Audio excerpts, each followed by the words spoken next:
Hallelujah. ഈശോയെ നന്ദി, ഈശോയെ സ്തുതി, ഈശോയെ ആരാധന. Hallelujah, hallelujah. ഞാൻ പ്രൈസ് ദി ലോർഡ് എന്ന് പറയും. അപ്പൊ നിങ്ങൾ എന്നാ മറുപടി പറയണ്ടേ?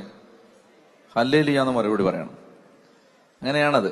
പ്രൈസ് ദി ലോർഡ് എന്ന് പറയുമ്പോൾ പ്രൈസ് ദി ലോർഡ് എന്ന് തിരിച്ചു. പ്രൈസ് ദി ലോർഡ് എന്ന് പറഞ്ഞാൽ എന്താ? ദൈവത്തെ സ്തുതിക്കാന്നല്ലേ? Praise, kindly praise the lord എന്നാണ് അത് പറയുന്നത്. അപ്പൊ നിങ്ങൾ തിരിച്ച് വീണ്ടും എന്നോട് പ്രൈസ് ദി ലോർഡ് അച്ഛനങ്ങ് സൂചിച്ചോളാം അങ്ങനല്ലല്ലോ പറയണ്ടേ. പ്രൈസ് ദി ലോർഡ് എന്ന് പറയുമ്പോൾ നിങ്ങൾ എന്നാ പറയണ്ടേ? Praise the Lord.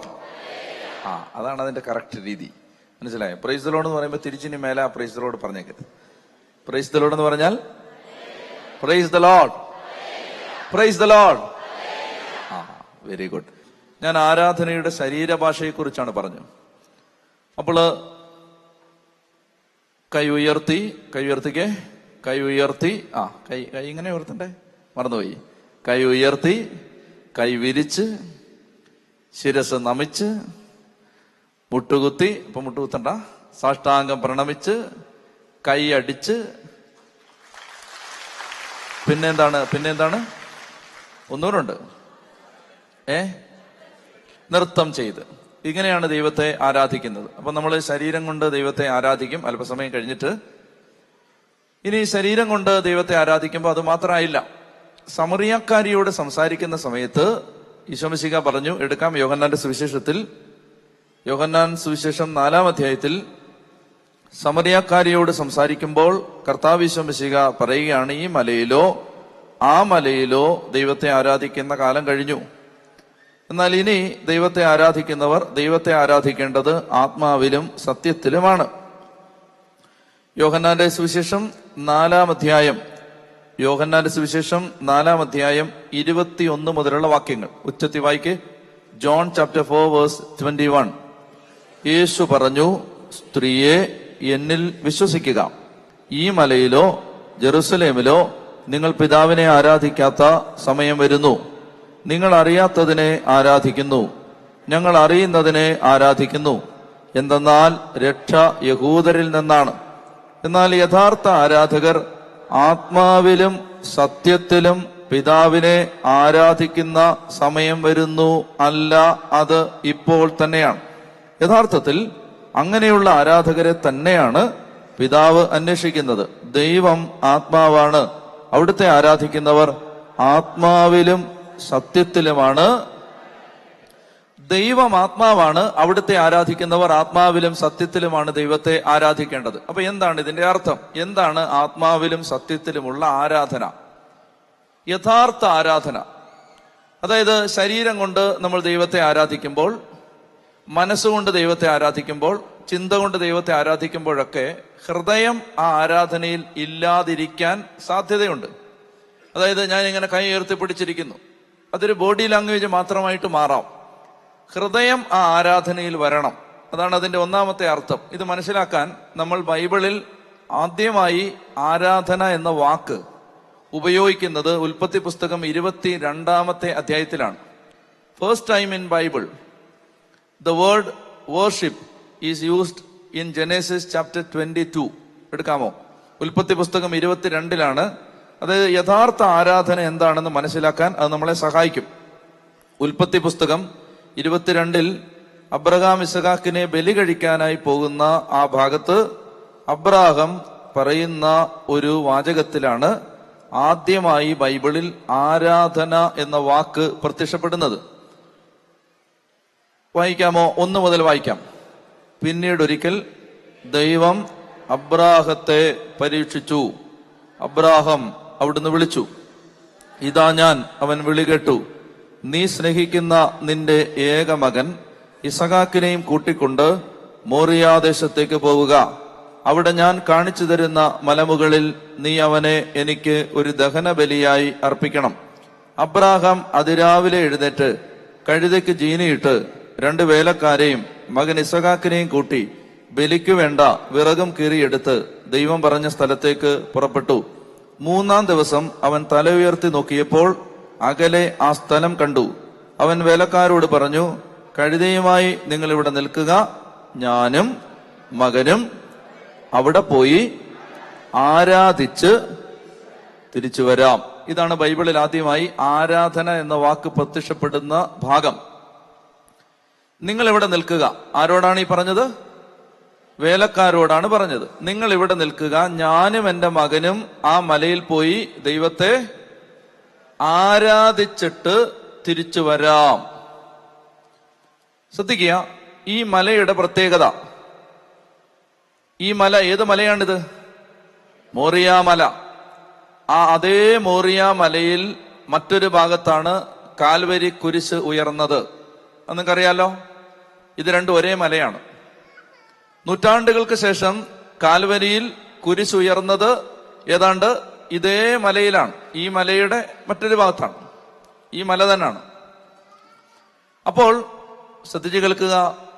ദൈവത്തെ ഞാനും എൻ്റെ മകനും പോയി അവിടെ പോയി ആരാധിച്ചിട്ട് തിരിച്ചു വരാം. ആ മല ചൂണ്ടിക്കാണിച്ചു. ആ മലയിലാണ് നൂറ്റാണ്ടുകൾക്ക് ശേഷം യഥാർത്ഥ ആരാധനയായ ബലിയർപ്പണം, കാൽവരിയിലെ കുരിശു മരണം നടന്നത്. ഇത് പ്രവചനത്തിന്റെ ആത്മാവിൽ അബ്രാഹാം പ്രവചിച്ച് പറയുന്നതാണ്. അതായത് ഞാനും എൻ്റെ മകനും അവിടെ പോയി ആരാധിച്ചിട്ട് തിരിച്ചു വരാം. നമ്മൾ ചോദിക്കുകയാണ്, അബ്രഹാം, അങ്ങിത് പറയുമ്പോൾ എന്തായിരുന്നു അങ്ങയുടെ മനസ്സിൽ ആരാധന? അങ്ങ് പറഞ്ഞില്ലേ ഞാനും എൻ്റെ മകനും പോയി അവിടെ പോയി ആരാധിച്ചിട്ട് തിരിച്ചു വരാം. അബ്രഹാം, അങ്ങിത് പറയുമ്പോൾ എന്തായിരുന്നു അങ്ങയുടെ മനസ്സിൽ ആരാധന എന്ന വാക്കിന്റെ അർത്ഥം? ആരാധന എന്ന വാക്കിന്റെ അർത്ഥം എന്തായിരുന്നു എന്ന് അബ്രാഹത്തോട് നമ്മൾ ചോദിച്ചാൽ, മലമുകളിലേക്ക് പോയി മകനെ ബലി കഴിക്കാനായി പോകുന്ന അബ്രാഹത്തെ സംബന്ധിച്ച് ഇവിടെ മലമുകളിൽ നടക്കാൻ പോകുന്ന പ്രവൃത്തി അബ്രാഹാമിനെ സംബന്ധിച്ച് യഥാർത്ഥത്തിൽ എന്താണ്? താൻ ജീവനു തുല്യം സ്നേഹിക്കുന്ന തന്റെ ഏക മകനെ താൻ ഇത്രയും കാലം ഒന്നാമത് വച്ചിരുന്ന തന്റെ ഏക മകനെ താൻ ഇത്രയും കാലം മറ്റെല്ലാറ്റിലും പ്രധാനപ്പെട്ടതായി കരുതിയിരുന്ന ഈ ഏക മകനെ, ഈ ഇസഹാക്കിനെ കാളും വലുതാണ് എന്റെ ദൈവമെന്ന് അബ്രാഹാം മകനെ കൊല്ലുന്ന ആ പ്രവൃത്തിയിലൂടെ തെളിയിക്കാൻ പോവുകയാണ്.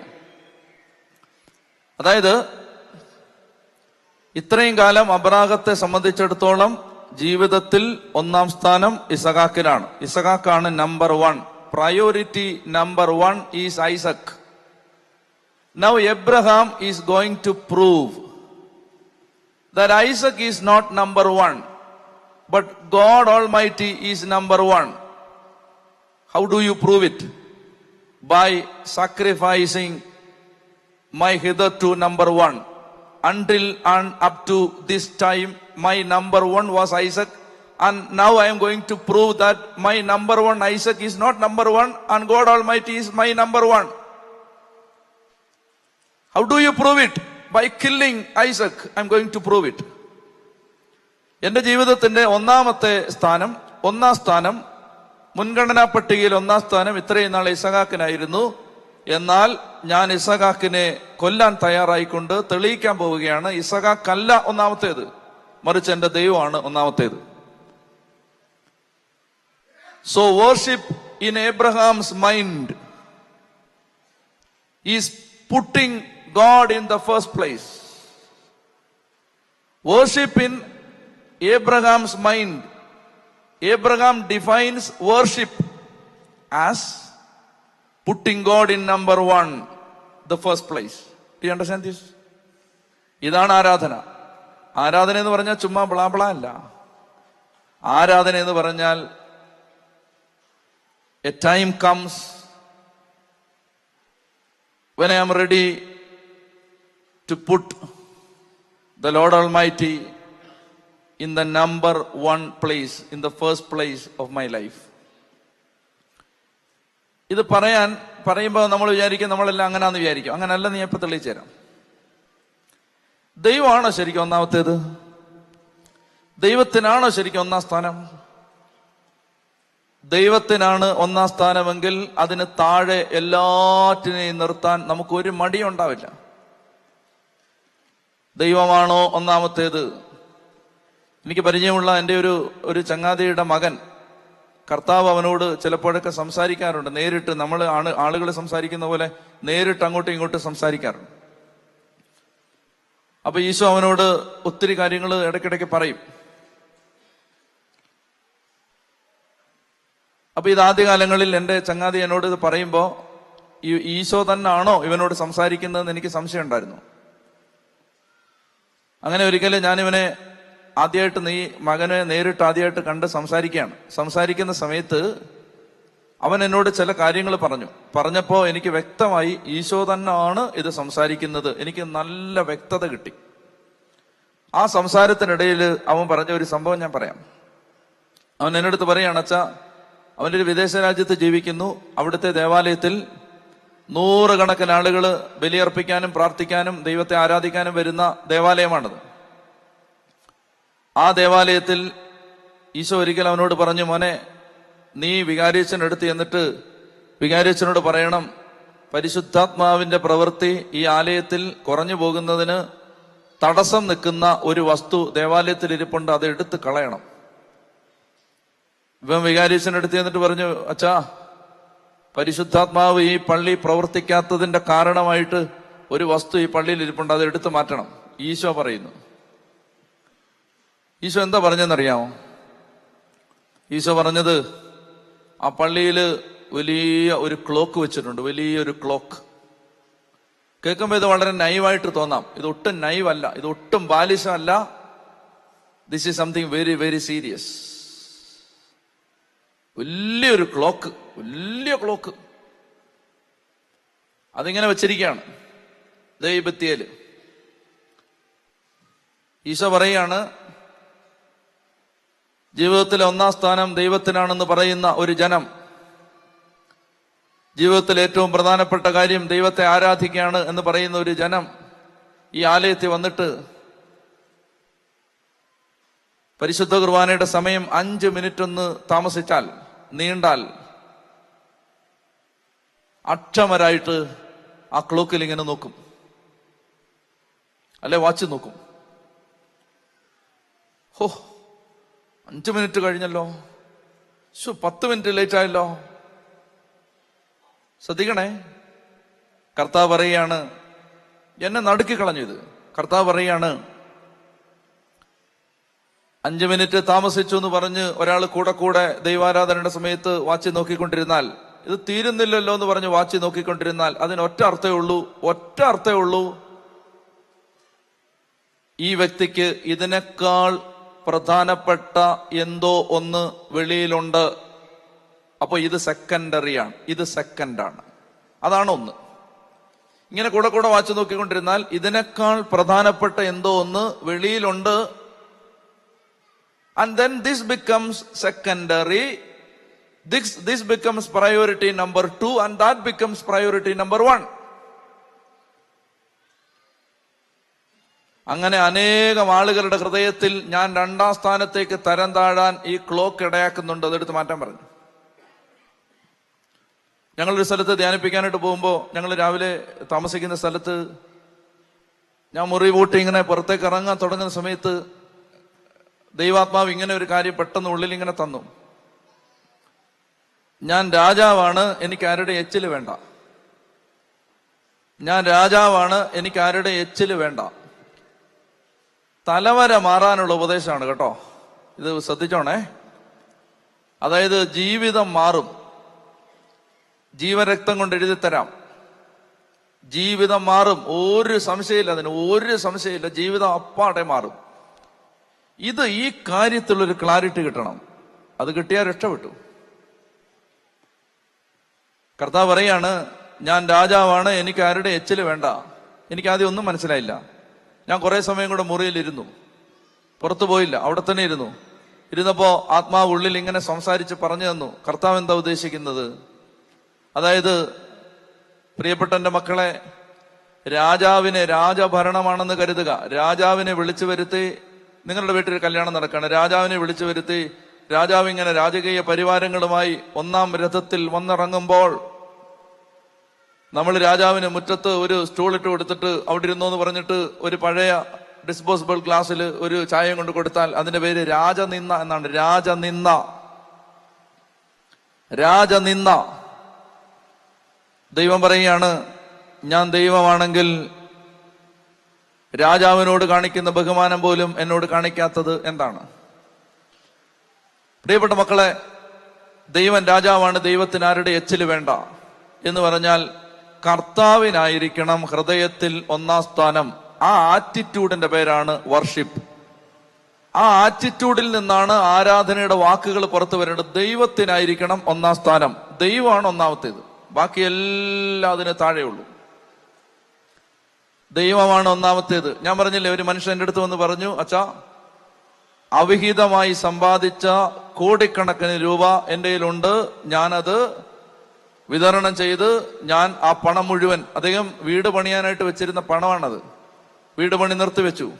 വീട് പണി നിർത്തിവെച്ചിട്ട് അദ്ദേഹം തീരുമാനിച്ചു, ദൈവവചനം കേട്ടിട്ടാണ്, വചനം കേട്ട് ഹൃദയത്തിൽ ഇത് ബോധ്യം വന്നപ്പോൾ അദ്ദേഹം തീരുമാനിച്ചു, ഞാൻ കോടിക്കണക്കിന് രൂപ ഉണ്ടാക്കി വെച്ചിരിക്കുന്നത് അവിഹിത മാർഗത്തിലൂടെയാണ്, എന്റെ കുടുംബത്തിൽ അത് വേണ്ട, അത് വെച്ച് എനിക്ക് വീട് പണിയുണ്ടാന്ന് വെച്ചിട്ട് അദ്ദേഹം എന്ത് ചെയ്യുന്നറിയാമോ, ആ പണം മുഴുവൻ, ഞാൻ നേരത്തെ പറഞ്ഞിരുന്നു, ഒരു മനുഷ്യൻ വന്നിട്ട് പറഞ്ഞു, കോടികൾ വേണേ ധ്യാനകേന്ദ്രത്തിന് തരാം. അപ്പൊ അദ്ദേഹം പറയാണ്, ഞാൻ പറഞ്ഞു, അത് ധ്യാനകേന്ദ്രത്തിനും പള്ളിക്കൊന്നും കൊടുക്കണ്ട, അത് ഏതെങ്കിലും പാവപ്പെട്ടവർക്ക് കൊടുക്ക്, മിഷൻ പ്രദേശങ്ങളിൽ കൊടുക്ക്. അപ്പോ എന്താ അദ്ദേഹത്തെ പ്രേരിപ്പിക്കുന്നത്? ഇത്രയും കാലം പണമായിരുന്നു ഒന്നാമത്തേത്. ദൈവത്തിന്റെ വചനം കേട്ടപ്പോ ബോധ്യം വന്നു, പണമല്ല ഒന്നാമത്തേത്, ദൈവമാണ്. അതുകൊണ്ട് അദ്ദേഹം ആ പണം, എനിക്ക് അവിഹിത മാർഗത്തിൽ കൂടെ കിട്ടിയ പണം, എന്റെ ദൈവമേ നീയാണ് ഒന്നാമത്തേത്, നീ മതി, ഈ പണം അങ്ങോട്ട് മാറട്ടെ. പണം അങ്ങ് മാറ്റി. അതിന്റെ പേരാണ് വർഷിപ്പ്. അല്ലെ ചുമ ഈ ചളചള പറയുന്നൊന്നുമല്ല. ഈ ചങ്കിനകത്ത് ഒന്നാം സ്ഥാനം. പ്രിയപ്പെട്ട മക്കളെ, പണം ഒന്നാമത്തേതാവരുതേ, ആവരുതേ. കാൽച്ചുവട്ടിലെ മണ്ണ് നിങ്ങൾ അറിയാതെ ഒലിച്ചു പോവും, ബന്ധങ്ങൾ തകരും, കുടുംബം ഇല്ലാതാവും. ഒടുവിൽ പണം മാത്രമേ കാണൂ, കുടുംബം കാണത്തില്ല. ഒടുവിൽ പണം മാത്രമേ കാണൂ, മക്കളൊന്നും നേരെ ചൊവ്വയാവത്തില്ല. ഒന്നാം സ്ഥാനം ദൈവത്തിന് എവിടുന്ന് മാറ്റുന്നോ അവിടെ സകലത്തിന്റെയും താളം തെറ്റാൻ തുടങ്ങും. ദൈവത്തെ ഒന്നാം സ്ഥാനത്ത് വെച്ച് ദാമ്പത്യം സൂപ്പറായിട്ട് പോവും. ദൈവത്തെ ഒന്നാം സ്ഥാനത്ത് വെച്ച് ജോലി, വരുമാന മേഖലകളെല്ലാം കറക്റ്റായിട്ട് പോവും. ദൈവത്തിന്റെ സ്ഥാനം എവിടെ ചലിക്കുന്നു അവിടെ ആദ്യം ഈ പിശാചിന് ഒരു പ്രത്യേകത, ഈ ചൂണ്ടയിടുമ്പോ ഉണ്ടല്ലോ, ചൂണ്ടയിടുമ്പോ നിങ്ങൾ കണ്ടിട്ടുണ്ടോ? നിങ്ങൾ ഓസ്ട്രേലിയക്കാരൊന്നും കണ്ടിട്ടില്ലല്ലോ. ചൂണ്ടയിടുമ്പോ അതിനകത്ത് ഇങ്ങനെ ഈ ഇരയെ കൊരുത്തിട്ട് ചൂണ്ട ഇങ്ങനെ ഇട്ട് കൊടുക്കും. ഇട്ടിട്ട് ഇങ്ങനെ അത് മീൻ ഇങ്ങനെ കൊത്തുമ്പോ ഇങ്ങനെ ചെറുതായിട്ട് ഇങ്ങനെ കളിപ്പിച്ച് കൊടുക്കും. പിന്നെ അത് വിഴുങ്ങുമ്പോഴാണ് അത് തൊണ്ടയ്ക്ക് കയറി അങ്ങ് മുറുകുന്നത്, അങ്ങ് വരിഞ്ഞ് കീറുന്നത് പിന്നെയാണ്.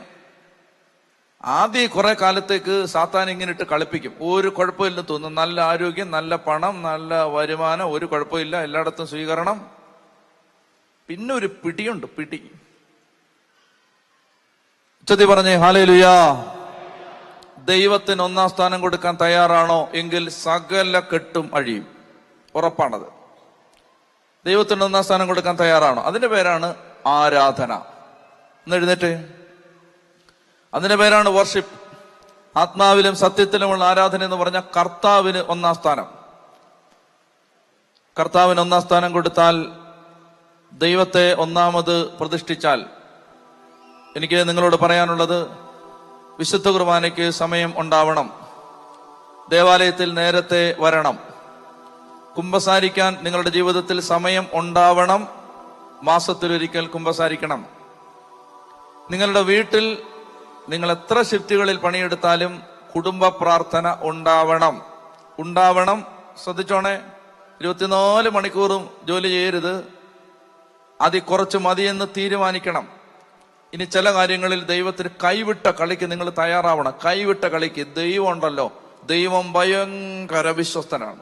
ഒരാള് ദൈവത്തെ പ്രതി എന്തെങ്കിലും ഒന്ന് എറിഞ്ഞു കൊടുത്താൽ ദൈവം ഇഷ്ടം പോലെ വേറെ തരും. അകംഭാവമായിട്ട് എടുക്കല്ലേ. ഒരു കാര്യം ഞാൻ പറയാം.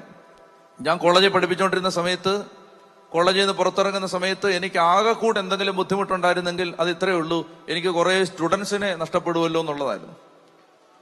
കോളേജ് അധ്യാപനം കഴിഞ്ഞ് അവിടുന്ന് പുറത്തിറങ്ങി സുവിശേഷ വേലയ്ക്ക് വേണ്ടി മുഴുവൻ സമയം ഇറങ്ങുമ്പോൾ എന്റെ മനസ്സിൽ ആകെ കൂടി എന്തെങ്കിലും സങ്കടം ഉണ്ടായിരുന്നെങ്കിൽ എനിക്ക് എന്റെ പിള്ളേരെ മിസ് ചെയ്യും എന്നുള്ളതായിരുന്നു.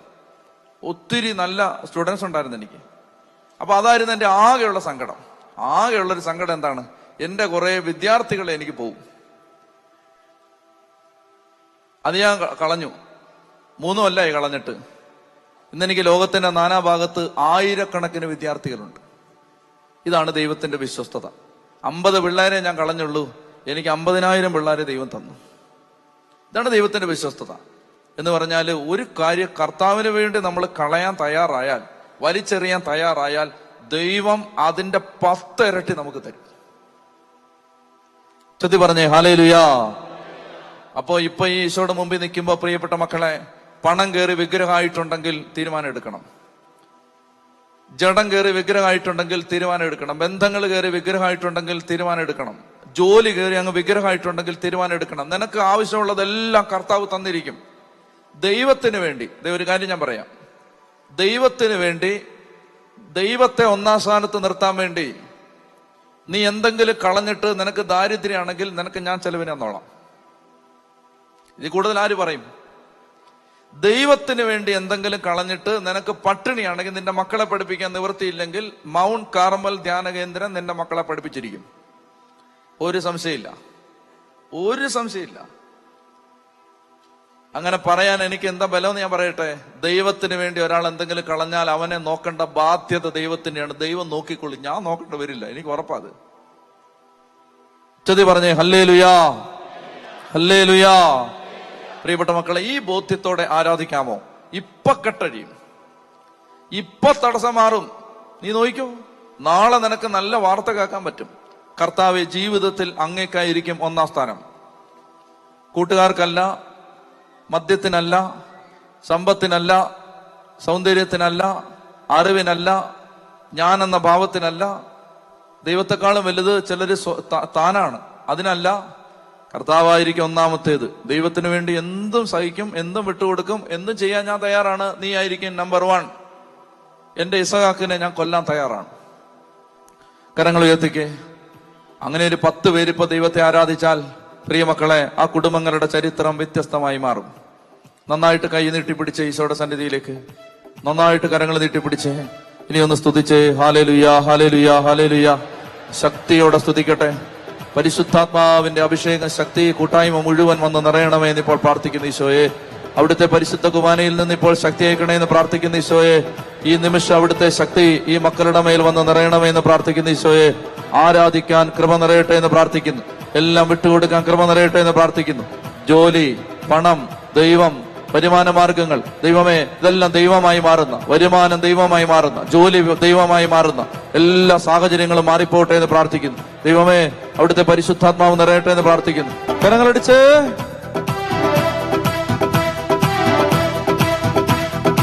ആരാധിക്കുന്നു, ഞങ്ങൾ ആരാധിക്കുന്നു, ദൈവപിതാവിനെ ആരാധിക്കുന്നു. ആരാധിക്കുന്നു, ഞങ്ങൾ ആരാധിക്കുന്നു, ദൈവപിതാവിനെ ആരാധിക്കുന്നു.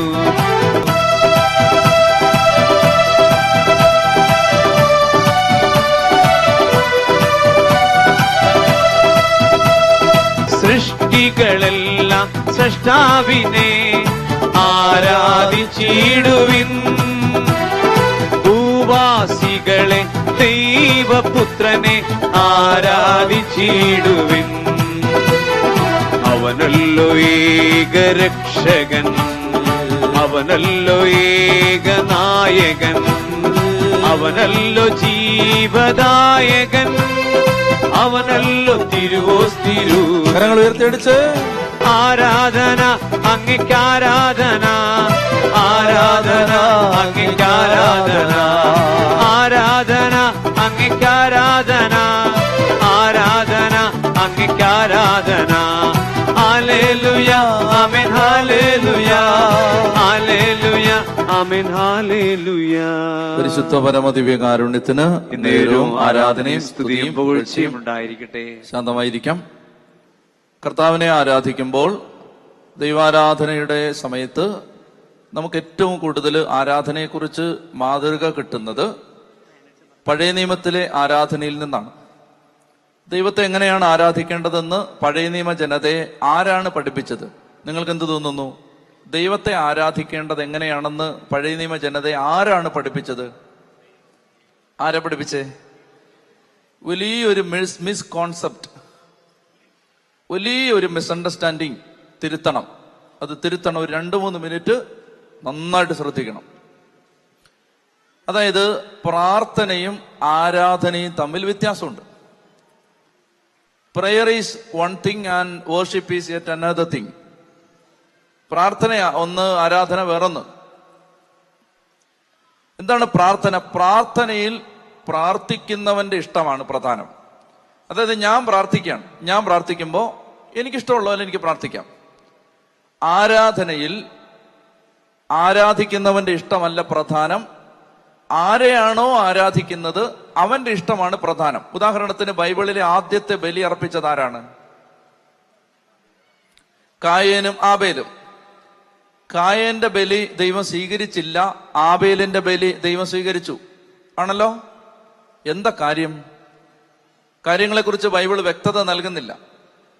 അതിനെക്കുറിച്ച് നമുക്ക് പല വ്യാഖ്യാനങ്ങളും പറയാം. അതില് എനിക്ക് തോന്നുന്നു ഈ പശ്ചാത്തലത്തിൽ ദൈവം ആഗ്രഹിച്ചതാവില്ല കായേൻ അർപ്പിച്ചത്. കായേൻ ഇഷ്ടമുള്ളതല്ല കായേൻ അർപ്പിക്കേണ്ടത്. ദൈവം എന്താണോ അർപ്പിക്കണമെന്ന് ആഗ്രഹിക്കുന്നത് അതാണ് കായേൻ അർപ്പിക്കേണ്ടത്. ദൈവം ആഗ്രഹിക്കാത്തത് അർപ്പിച്ചത് കൊണ്ടാവണം അത് തിരസ്കരിക്കപ്പെട്ടു. നിങ്ങൾ വേഗം ബൈബിൾ എടുത്തേ. ലേവ്യരുടെ പുസ്തകത്തിൽ 9-ാം അധ്യായം എടുക്ക്. അവിടെ നമ്മളെ ഭയപ്പെടുത്തുന്ന ഒരു കാര്യം നമ്മൾ കാണാം. ലേവ്യരുടെ പുസ്തകം 9-ാം അധ്യായത്തിൽ ഈ 12 മുതലുള്ള വാക്യങ്ങള്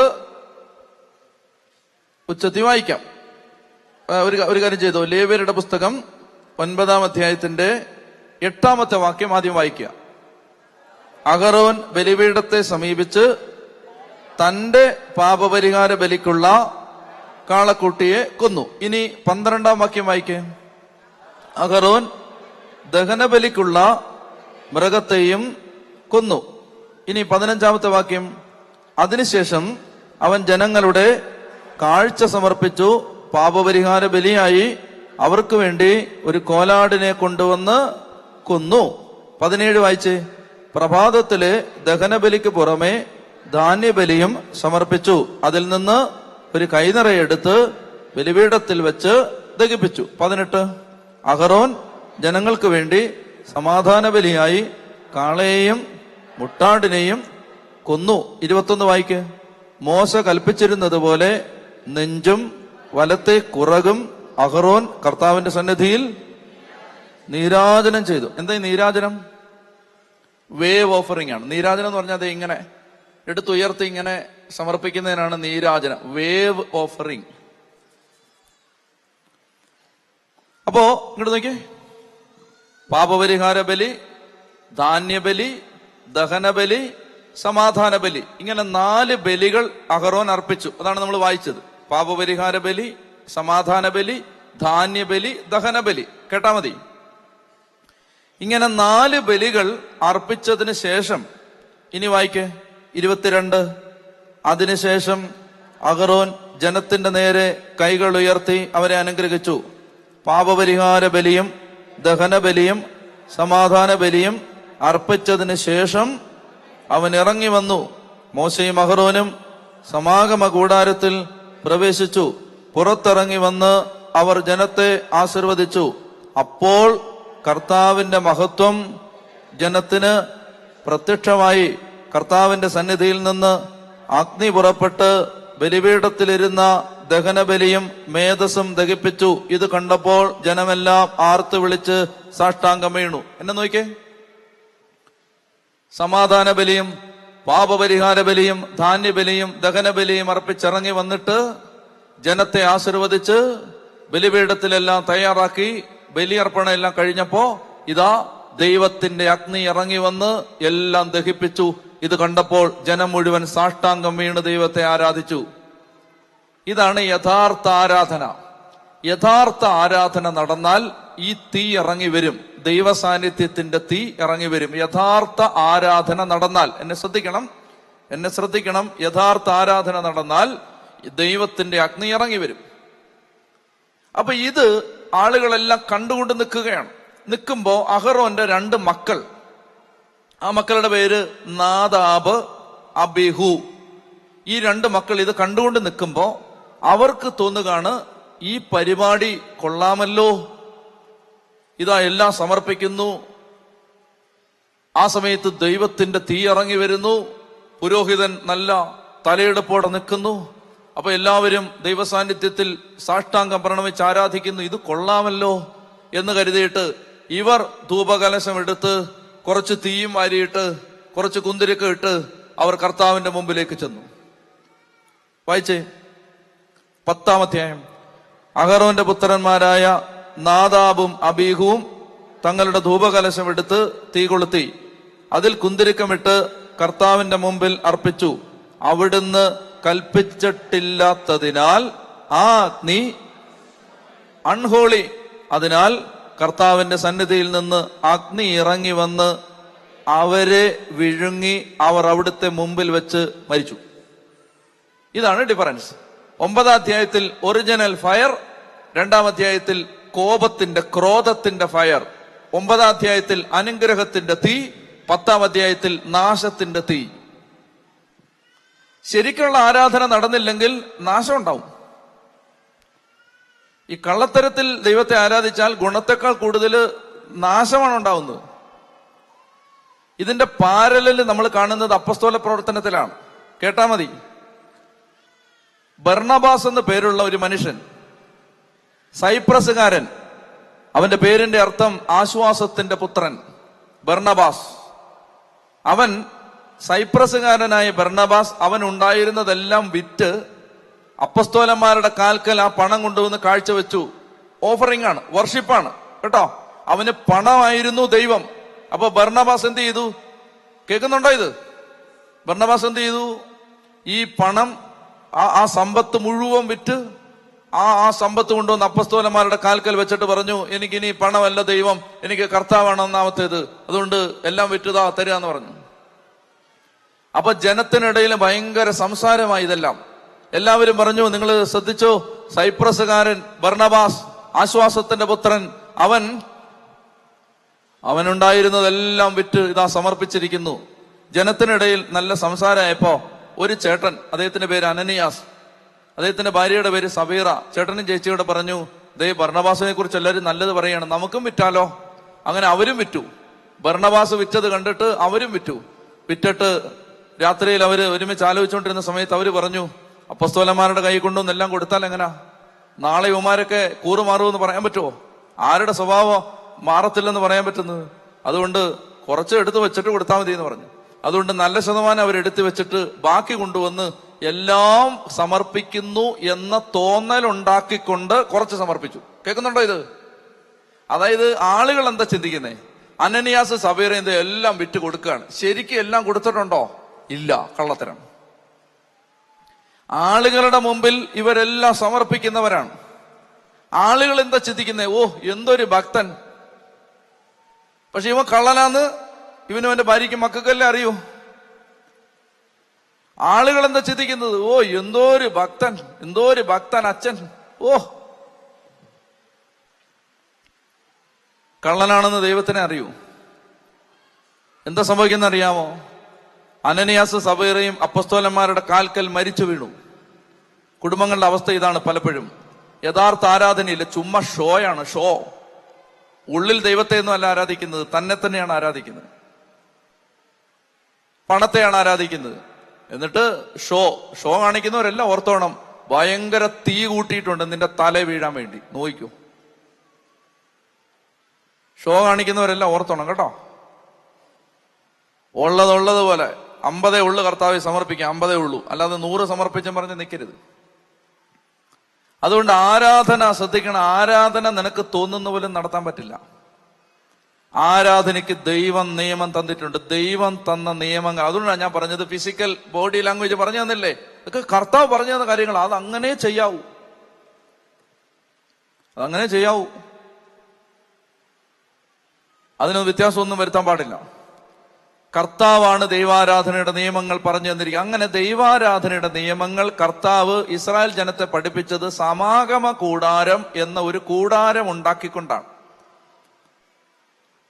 ആ സമാഗമ കൂടാരത്തിൽ ദൈവത്തെ ആരാധിക്കേണ്ടതിന്റെ നിയമങ്ങൾ ദൈവം കൊടുത്തിരുന്നു. എല്ലാം പറയാൻ നേരമില്ല, കുറച്ച് കാര്യങ്ങൾ നമ്മൾ പരാമർശിച്ചു പോകും. സമാഗമ കൂടാരത്തിൽ ദൈവത്തെ എങ്ങനെയാണ് ആരാധിക്കേണ്ടത്? ആരാധന നമുക്ക് ഇഷ്ടമുള്ളത് ചെയ്യാൻ പറ്റില്ല. അതിന് ആരാധനയുടെ നിയമങ്ങളുണ്ട്. നിയമങ്ങൾ മനസ്സിലായോ? ഉദാഹരണത്തിന് സീറോ മലബാറുകാർ എത്ര പേരുണ്ട്? കൈവക്കുകയും കയ്യാത്തിട്ടെ പാടിക്കോ. സർവാധിപനാം കർത്താവേ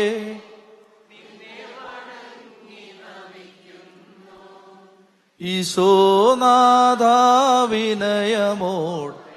നിന്നെ നമിച്ചു പുകഴ്ത്തുന്നു. നിങ്ങൾ മാത്രം ഒന്ന് എഴുന്നേറ്റ് നിന്നേ, സീറോ മലബാറുകാര് മാത്രം. എന്നിട്ട് നിങ്ങൾ ഇതിനെന്താണ് നിങ്ങളുടെ ആരാധനയുടെ നിയമം? ഇതിന് സർവാധിപനാം കർത്താവേ എന്ത് ചെയ്യണം? അതിന് വണങ്ങിക്കോണം. പാടിക്കോ. സർവാധിപനാം കർത്താവേ നിന്നെ വണങ്ങി ഈശോനാഥാവിനയമോടെ നിന്നെ നമിച്ചു പുകൾ. ഇരുന്നേ. ഇതിന്റെ ഒരു നിയമമുണ്ട്, മനസ്സിലായോ? അല്ലാതെ സർവാധിപനാം കർത്താവേ നിന്നെ വണങ്ങി അങ്ങനൊന്നും പറ്റില്ല. ആ സമയത്ത് വണങ്ങണം. അതിനൊരു നിയമമുണ്ട്, മനസ്സിലാവുന്നുണ്ടോ? ഈ നിയമം ദൈവം ഇസ്രായേൽ ജനത്തോട് സംസാരിച്ച് കൽപ്പിച്ചു കൊടുത്ത ആ നിയമം അനുസരിച്ച് ആ നിയമം സഭ നമുക്ക് പറഞ്ഞിരിക്കുകയാണ്. ഈ ആരാധനയിൽ ഈ സമയത്ത് ഇങ്ങനെയാണ്, ഈ സമയത്ത് ഇങ്ങനെയാണ് നിങ്ങൾ ആരാധിക്കേണ്ടത്. മലങ്കര ട്രഡീഷൻ ഉള്ളവര്, അതായത് ഓർത്തഡോക്സ്, യാക്കോബായ, മലങ്കര കാത്തലിക്, ആ ട്രഡീഷൻ ഉള്ളവരില്ലെന്ന് കൈവയ്ക്കേ. നിങ്ങളൊന്ന് എഴുന്നേറ്റെ. നിങ്ങൾ എഴുന്നേറ്റെ. അപ്പൊ ആരാധനയ്ക്ക് ഈ സഭാ സമൂഹങ്ങളിൽ ആരാധനയ്ക്ക് നിയമമുണ്ട്. ഉണ്ടല്ലോ? ഉണ്ടോ? ഉണ്ടോ? ഉണ്ട്. അപ്പോ നമ്മള് കർത്താവിനെ ആരാധിക്കുന്ന സമയത്ത് ഇപ്പൊ നമുക്ക് ഇങ്ങനെ ചെയ്യാം. ദൈവമേ നീ പരിശുദ്ധനാകുന്നു. ആ പ്രാർത്ഥന ഞാൻ ചൊല്ലാൻ പോവാണ്. നിങ്ങൾക്ക് ആ സമയത്ത് ആരാധനയുടെ നിയമം നിങ്ങൾ ഓർക്കുന്നുണ്ടെങ്കിൽ ആ സമയത്ത് നിങ്ങൾ ചെയ്തോണം. ദൈവമേ നീ പരിശുദ്ധനാകുന്നു, ബലവാനേ നീ പരിശുദ്ധനാകുന്നു, മരണമില്ലാത്തവനെ നീ പരിശുദ്ധനാകുന്നു. അതാ എനിക്ക് കാണേണ്ടത്. നിങ്ങളിരുന്നേ. അതായത് ദൈവമേ നീ പരിശുദ്ധനാകുന്നു, ബലവാനേ നീ പരിശുദ്ധനാകുന്നു, മരണമില്ലാത്തവനെ നീ പരിശുദ്ധനാകുന്നു, ഞങ്ങൾക്ക് വേണ്ടി ക്രൂശിക്കപ്പെട്ടവനെ. അങ്ങനൊന്നും അല്ലത്. ഞങ്ങൾക്ക് വേണ്ടി ക്രൂശിക്കപ്പെട്ടവനെ. ഇവിടെ കിഴുത്ത വീഴുന്നിന്റെ.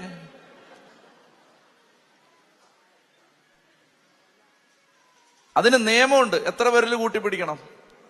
3 വിരല് കൂട്ടിപ്പിടിക്കണം. പിതാവ്, പുത്രൻ, പരിശുദ്ധാത്മാവ്. എന്നിട്ട് അതിനൊരു നിയമമുണ്ട്. അത് നെറ്റിയിൽ നിന്ന് നെഞ്ചിലേക്ക്, ലെഫ്റ്റിൽ നിന്ന് റൈറ്റിലേക്ക്. എന്നിട്ട് എങ്ങനെയാണ്?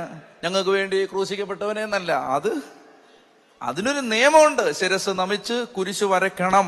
അതിനൊരു നിയമമുണ്ട്. അതാണ് ആരാധനയുടെ നിയമം. പിടികിട്ടുന്നുണ്ടോ? തോന്നുന്ന പോലെ ചെയ്യരുത്. ആരാധിക്കുകയാണോ ആരാധനയുടെ നിയമമുണ്ട്.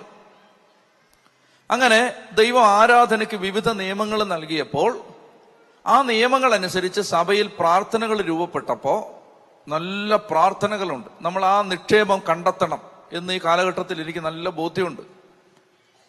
അതായത് സഭയുടെ, ഇപ്പൊ ഞാൻ കുറച്ച് കഴിഞ്ഞിട്ടൊരു പ്രാർത്ഥന നിങ്ങളെ കൊണ്ട് ചൊല്ലിക്കും.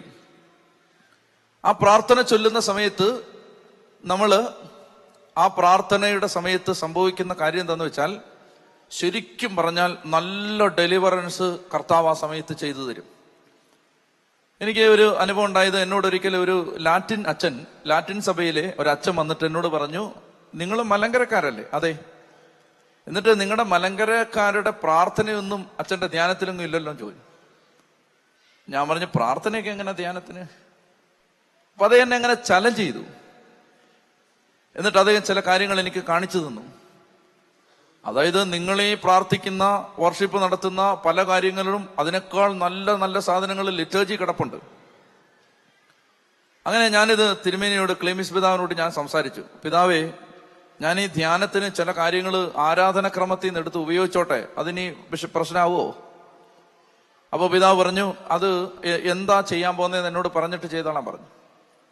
അങ്ങനെ ഞാൻ ഒരിക്കല് ഒരു ധ്യാനത്തിന് ആരാധനക്രമത്തിൽ ഇങ്ങനെ ഒരു പ്രാർത്ഥനയുണ്ട്. കുരിശെടുത്ത് ഉയർത്തിപ്പിടിച്ചുകൊണ്ട് പുരോഹിതൻ 4 ദിക്കുകളെയും ആശീർവദിക്കുന്ന ഒരു പ്രാർത്ഥനയുണ്ട്. മാലാഖമാർ ആരെ ശുശ്രൂഷിക്കുന്നുവോ അവനെ തന്നെ ഞങ്ങൾ ശുശ്രൂഷിക്കുന്നു എന്ന് പറഞ്ഞിട്ട് സഭയുടെ ആ ആരാധന, ഈ ആന്റിയോക്യൻ സിറിയൻ ട്രഡീഷനിൽ ഉള്ളൊരു പ്രാർത്ഥനയാണിത്. അങ്ങനെ ഈ പ്രാർത്ഥന ചൊല്ലി 4 ദിക്കുകളെ ആശീർവദിക്കുന്ന ഒരു പ്രാർത്ഥന കർത്താവ് എനിക്ക് ബോധ്യപ്പെടുത്തി തന്നു. അതായത് ദിക്കിന്റെ കെട്ടഴിക്കുന്ന പ്രാർത്ഥനയാണിത്. 4 ദിക്കുകളുടെയും ബന്ധനങ്ങൾ അഴിക്കുന്ന പ്രാർത്ഥനയാണിത്. അതെനിക്കറിയാൻ പാടില്ലായിരുന്നു അത് അങ്ങനെയാണെന്ന്. പിതാക്കന്മാർ ആ പ്രാർത്ഥന ഡിവൈസ് ചെയ്തത് ദിക്കിന്റെ കെട്ടഴിക്കാനാണ്. അതായത് 4 ദിക്കുകളിൽ നിന്ന് ദൈവമക്കളെ തടയുന്ന തിന്മയുടെ അരൂപികളുണ്ട്. അപ്പോൾ ഓരോ ദേശത്തിന്റെയും ദിക്കുകളെ 4 വശത്തേക്കും തിരിഞ്ഞു നിന്ന് ആശീർവദിക്കാൻ സഭയെ പരിശുദ്ധാത്മാവ് പഠിപ്പിച്ച ഒരു പ്രാർത്ഥനയായിരുന്നു അത്. അപ്പൊ ഞാൻ ആ പ്രാർത്ഥന ഉപയോഗിക്കാൻ തുടങ്ങി. ഈ കഴിഞ്ഞ ഒരു മാസം മുമ്പ് കുമരകത്ത് ധ്യാനം നടക്കുമ്പോൾ ആ ധ്യാന ഹോളിൽ ഞാൻ ആളുകളെ കൊണ്ട് ഇതിന്റെ മുഴുവൻ ഫോമും ചെയ്താൽ ഒരു 1/4 മണിക്കൂർ എടുക്കും. അതുകൊണ്ട് ഏറ്റവും സിമ്പിളായി ദൈവമേ നീ പരിശുദ്ധനാകുന്നു എന്നുള്ള പ്രാർത്ഥന ചൊല്ലിച്ച് 4 ദിക്കിലേക്ക് തിരിച്ചു നിർത്തി ഞാനിത് പ്രാർത്ഥിപ്പിച്ചു. പിറ്റേ ദിവസം ഒരു കുടുംബം വന്നു. ആദ്യത്തെ ദിവസം ഈ പ്രാർത്ഥന നടക്കുന്നു. പിറ്റേ ദിവസം 2 ദിവസമുള്ള ധ്യാനം. പിറ്റേ ദിവസം ഒരു കുടുംബം വന്നു. വാവിട്ട് കരഞ്ഞുകൊണ്ട് കുമരകത്തെ പോളച്ചനോട് അവര് പറയുകയാണ്, 5 കൊല്ലമായിട്ട് 1.5 കോടി രൂപയുടെ കടം, 5 കൊല്ലമായി, ഒരു വഴിയില്ല. ഈ ദിക്കഴിക്കുന്ന പ്രാർത്ഥന അങ്ങോട്ട് ചെയ്തു പോയി. അന്ന് രാത്രിയിൽ ഒരു ബന്ധുവിന്റെ ഫോൺ വരികയാണ്. അദ്ദേഹം നല്ല സമ്പന്നനാണ്, ഇത്രയും കാലമായിട്ട് ഒരു ബന്ധമില്ലാതിരുന്ന ആളാണ്. അദ്ദേഹം വിളിച്ചിട്ട് പറയുകയാണ്, നിങ്ങൾക്ക് ഭയങ്കര സാമ്പത്തിക ബാധ്യതയാണോ? അതെ. എത്ര രൂപയുണ്ട് കടം? 1.5 കോടി. അത് ഞാൻ വീട്ടിൽ തരാന്ന് പറഞ്ഞു. ഞാൻ വീട്ടിൽ തരാം. ആ കുടുംബം ചങ്കുപൊട്ടി കരഞ്ഞിട്ട് വരികയാണ്, അച്ഛാ ഇത്, അതായത് പിടിച്ചങ്ങോട്ട് അടിച്ച് തകർത്ത് വിടുന്ന പോലെ അതങ്ങ് മാറിപ്പോവാണ്. ഇതൊക്കെയാണ് തിരുസഭയുടെ പ്രാർത്ഥനകൾ. അതുകൊണ്ട് ഞാൻ പരിശുദ്ധ കുർബാനയുടെ പ്രാർത്ഥനകള്, നിങ്ങളുടെ ഓരോ ആരാധനക്രമത്തിന് ആ പ്രാർത്ഥനകൾക്കൊക്കെ ഭയങ്കര പവറുണ്ട്. അത് നമ്മൾ അറിയണം. അല്ലാതെ എന്ന് ഈ ഹല്ലേലൂയ പറഞ്ഞോണ്ടിരുന്നാ പോരാ. ചെത്തി പറഞ്ഞേ ഹല്ലേലൂയ. മനസ്സിലായോ? അതായത് ഹല്ലേലൂയ പറയുന്നത് തെറ്റൊന്നുമല്ല, പക്ഷേ ഈ സഭ പഠിപ്പിച്ച പ്രാർത്ഥന അത് ഭയങ്കര പ്രാർത്ഥനകളാണത്. അസാധാരണമായ പ്രാർത്ഥനകളുണ്ട്, അസാധാരണമായ പ്രാർത്ഥനകൾ. അപ്പൊ ഇത് നമ്മൾ ചൊല്ലണം. മനസ്സിലായോ? ഇപ്പൊ നിങ്ങളെ കൊണ്ടൊരു എക്സസൈസ് ഞാൻ ചെയ്യിക്കാൻ പോവാണ്. അതായത് കുടുംബത്തിലേക്ക് ശക്തമായ കരുണ നിറയാൻ വേണ്ടി നമ്മളൊന്ന് കുമ്പിട്ട് പ്രാർത്ഥിക്കാൻ പോവാണ്. വിരോധമുണ്ടോ? അതായത് ആരോഗ്യമുള്ളവര്, മുട്ടുകുത്താൻ പറ്റുന്നവരും കുനിയാൻ പറ്റുന്നവരും മാത്രം അത് ചെയ്യുക. അല്ലാത്തവര് ഈ കസേരയിൽ ഇരുന്ന് പ്രാർത്ഥിക്കുക. കർത്താവിന്റെ കരുണ യാചിച്ച് നമ്മൾ പ്രാർത്ഥിക്കാൻ വേണം. ദൈവമേ കരുണയായിരിക്കണമേ. ഈശോയുടെ മുമ്പിൽ നമ്മൾ പ്രാർത്ഥിക്കുന്നത് അതിശക്തമായ കരുണ കുടുംബത്തിലേക്ക്. അതായത് കരുണ ഇറങ്ങി വന്നാലേ നമുക്ക് രക്ഷയുള്ളൂ. സിസ്റ്റർ ഫൗസ്റ്റീനായോട്, വിശുദ്ധ ഫൗസ്റ്റീനോട് ഈശോ പറഞ്ഞു, നിങ്ങൾ എന്റെ കരുണയുടെ വാതിലിലൂടെ കടന്നു പോകുന്നില്ലെങ്കിൽ എന്റെ നീതിയുടെ വാതിലിലൂടെ കടന്നു പോകേണ്ടി വരും. കരുണ കിട്ടിയേ പറ്റൂ നമുക്ക്. ഒന്ന് കണ്ണടച്ചേ. നമ്മുടെ കുടുംബത്തിൽ കർത്താവിന്റെ കരുണ വന്ന് നിറയാൻ നന്നായിട്ടൊന്ന് ആഗ്രഹിച്ചേ. നിങ്ങൾ വിശുദ്ധ കുർബാനയില് കുറിയേലായിസോൻ എന്നൊരു പ്രാർത്ഥന കേട്ടോ? അതിന്റെ അർത്ഥം കർത്താവെ ഞങ്ങളോട് കരുണയാവണമേ എന്നാണ്. Lord have Mercy on us.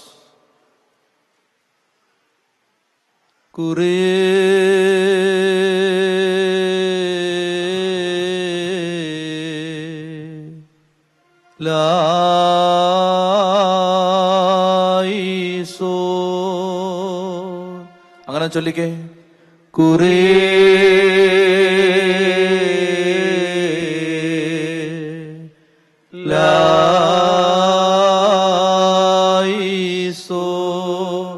കർത്താവെ ഞങ്ങളോട് കരുണയാവണമേ എന്നുള്ള പ്രാർത്ഥനയാണത്. അത് കണ്ണടച്ച് പ്രാർത്ഥിച്ചേ.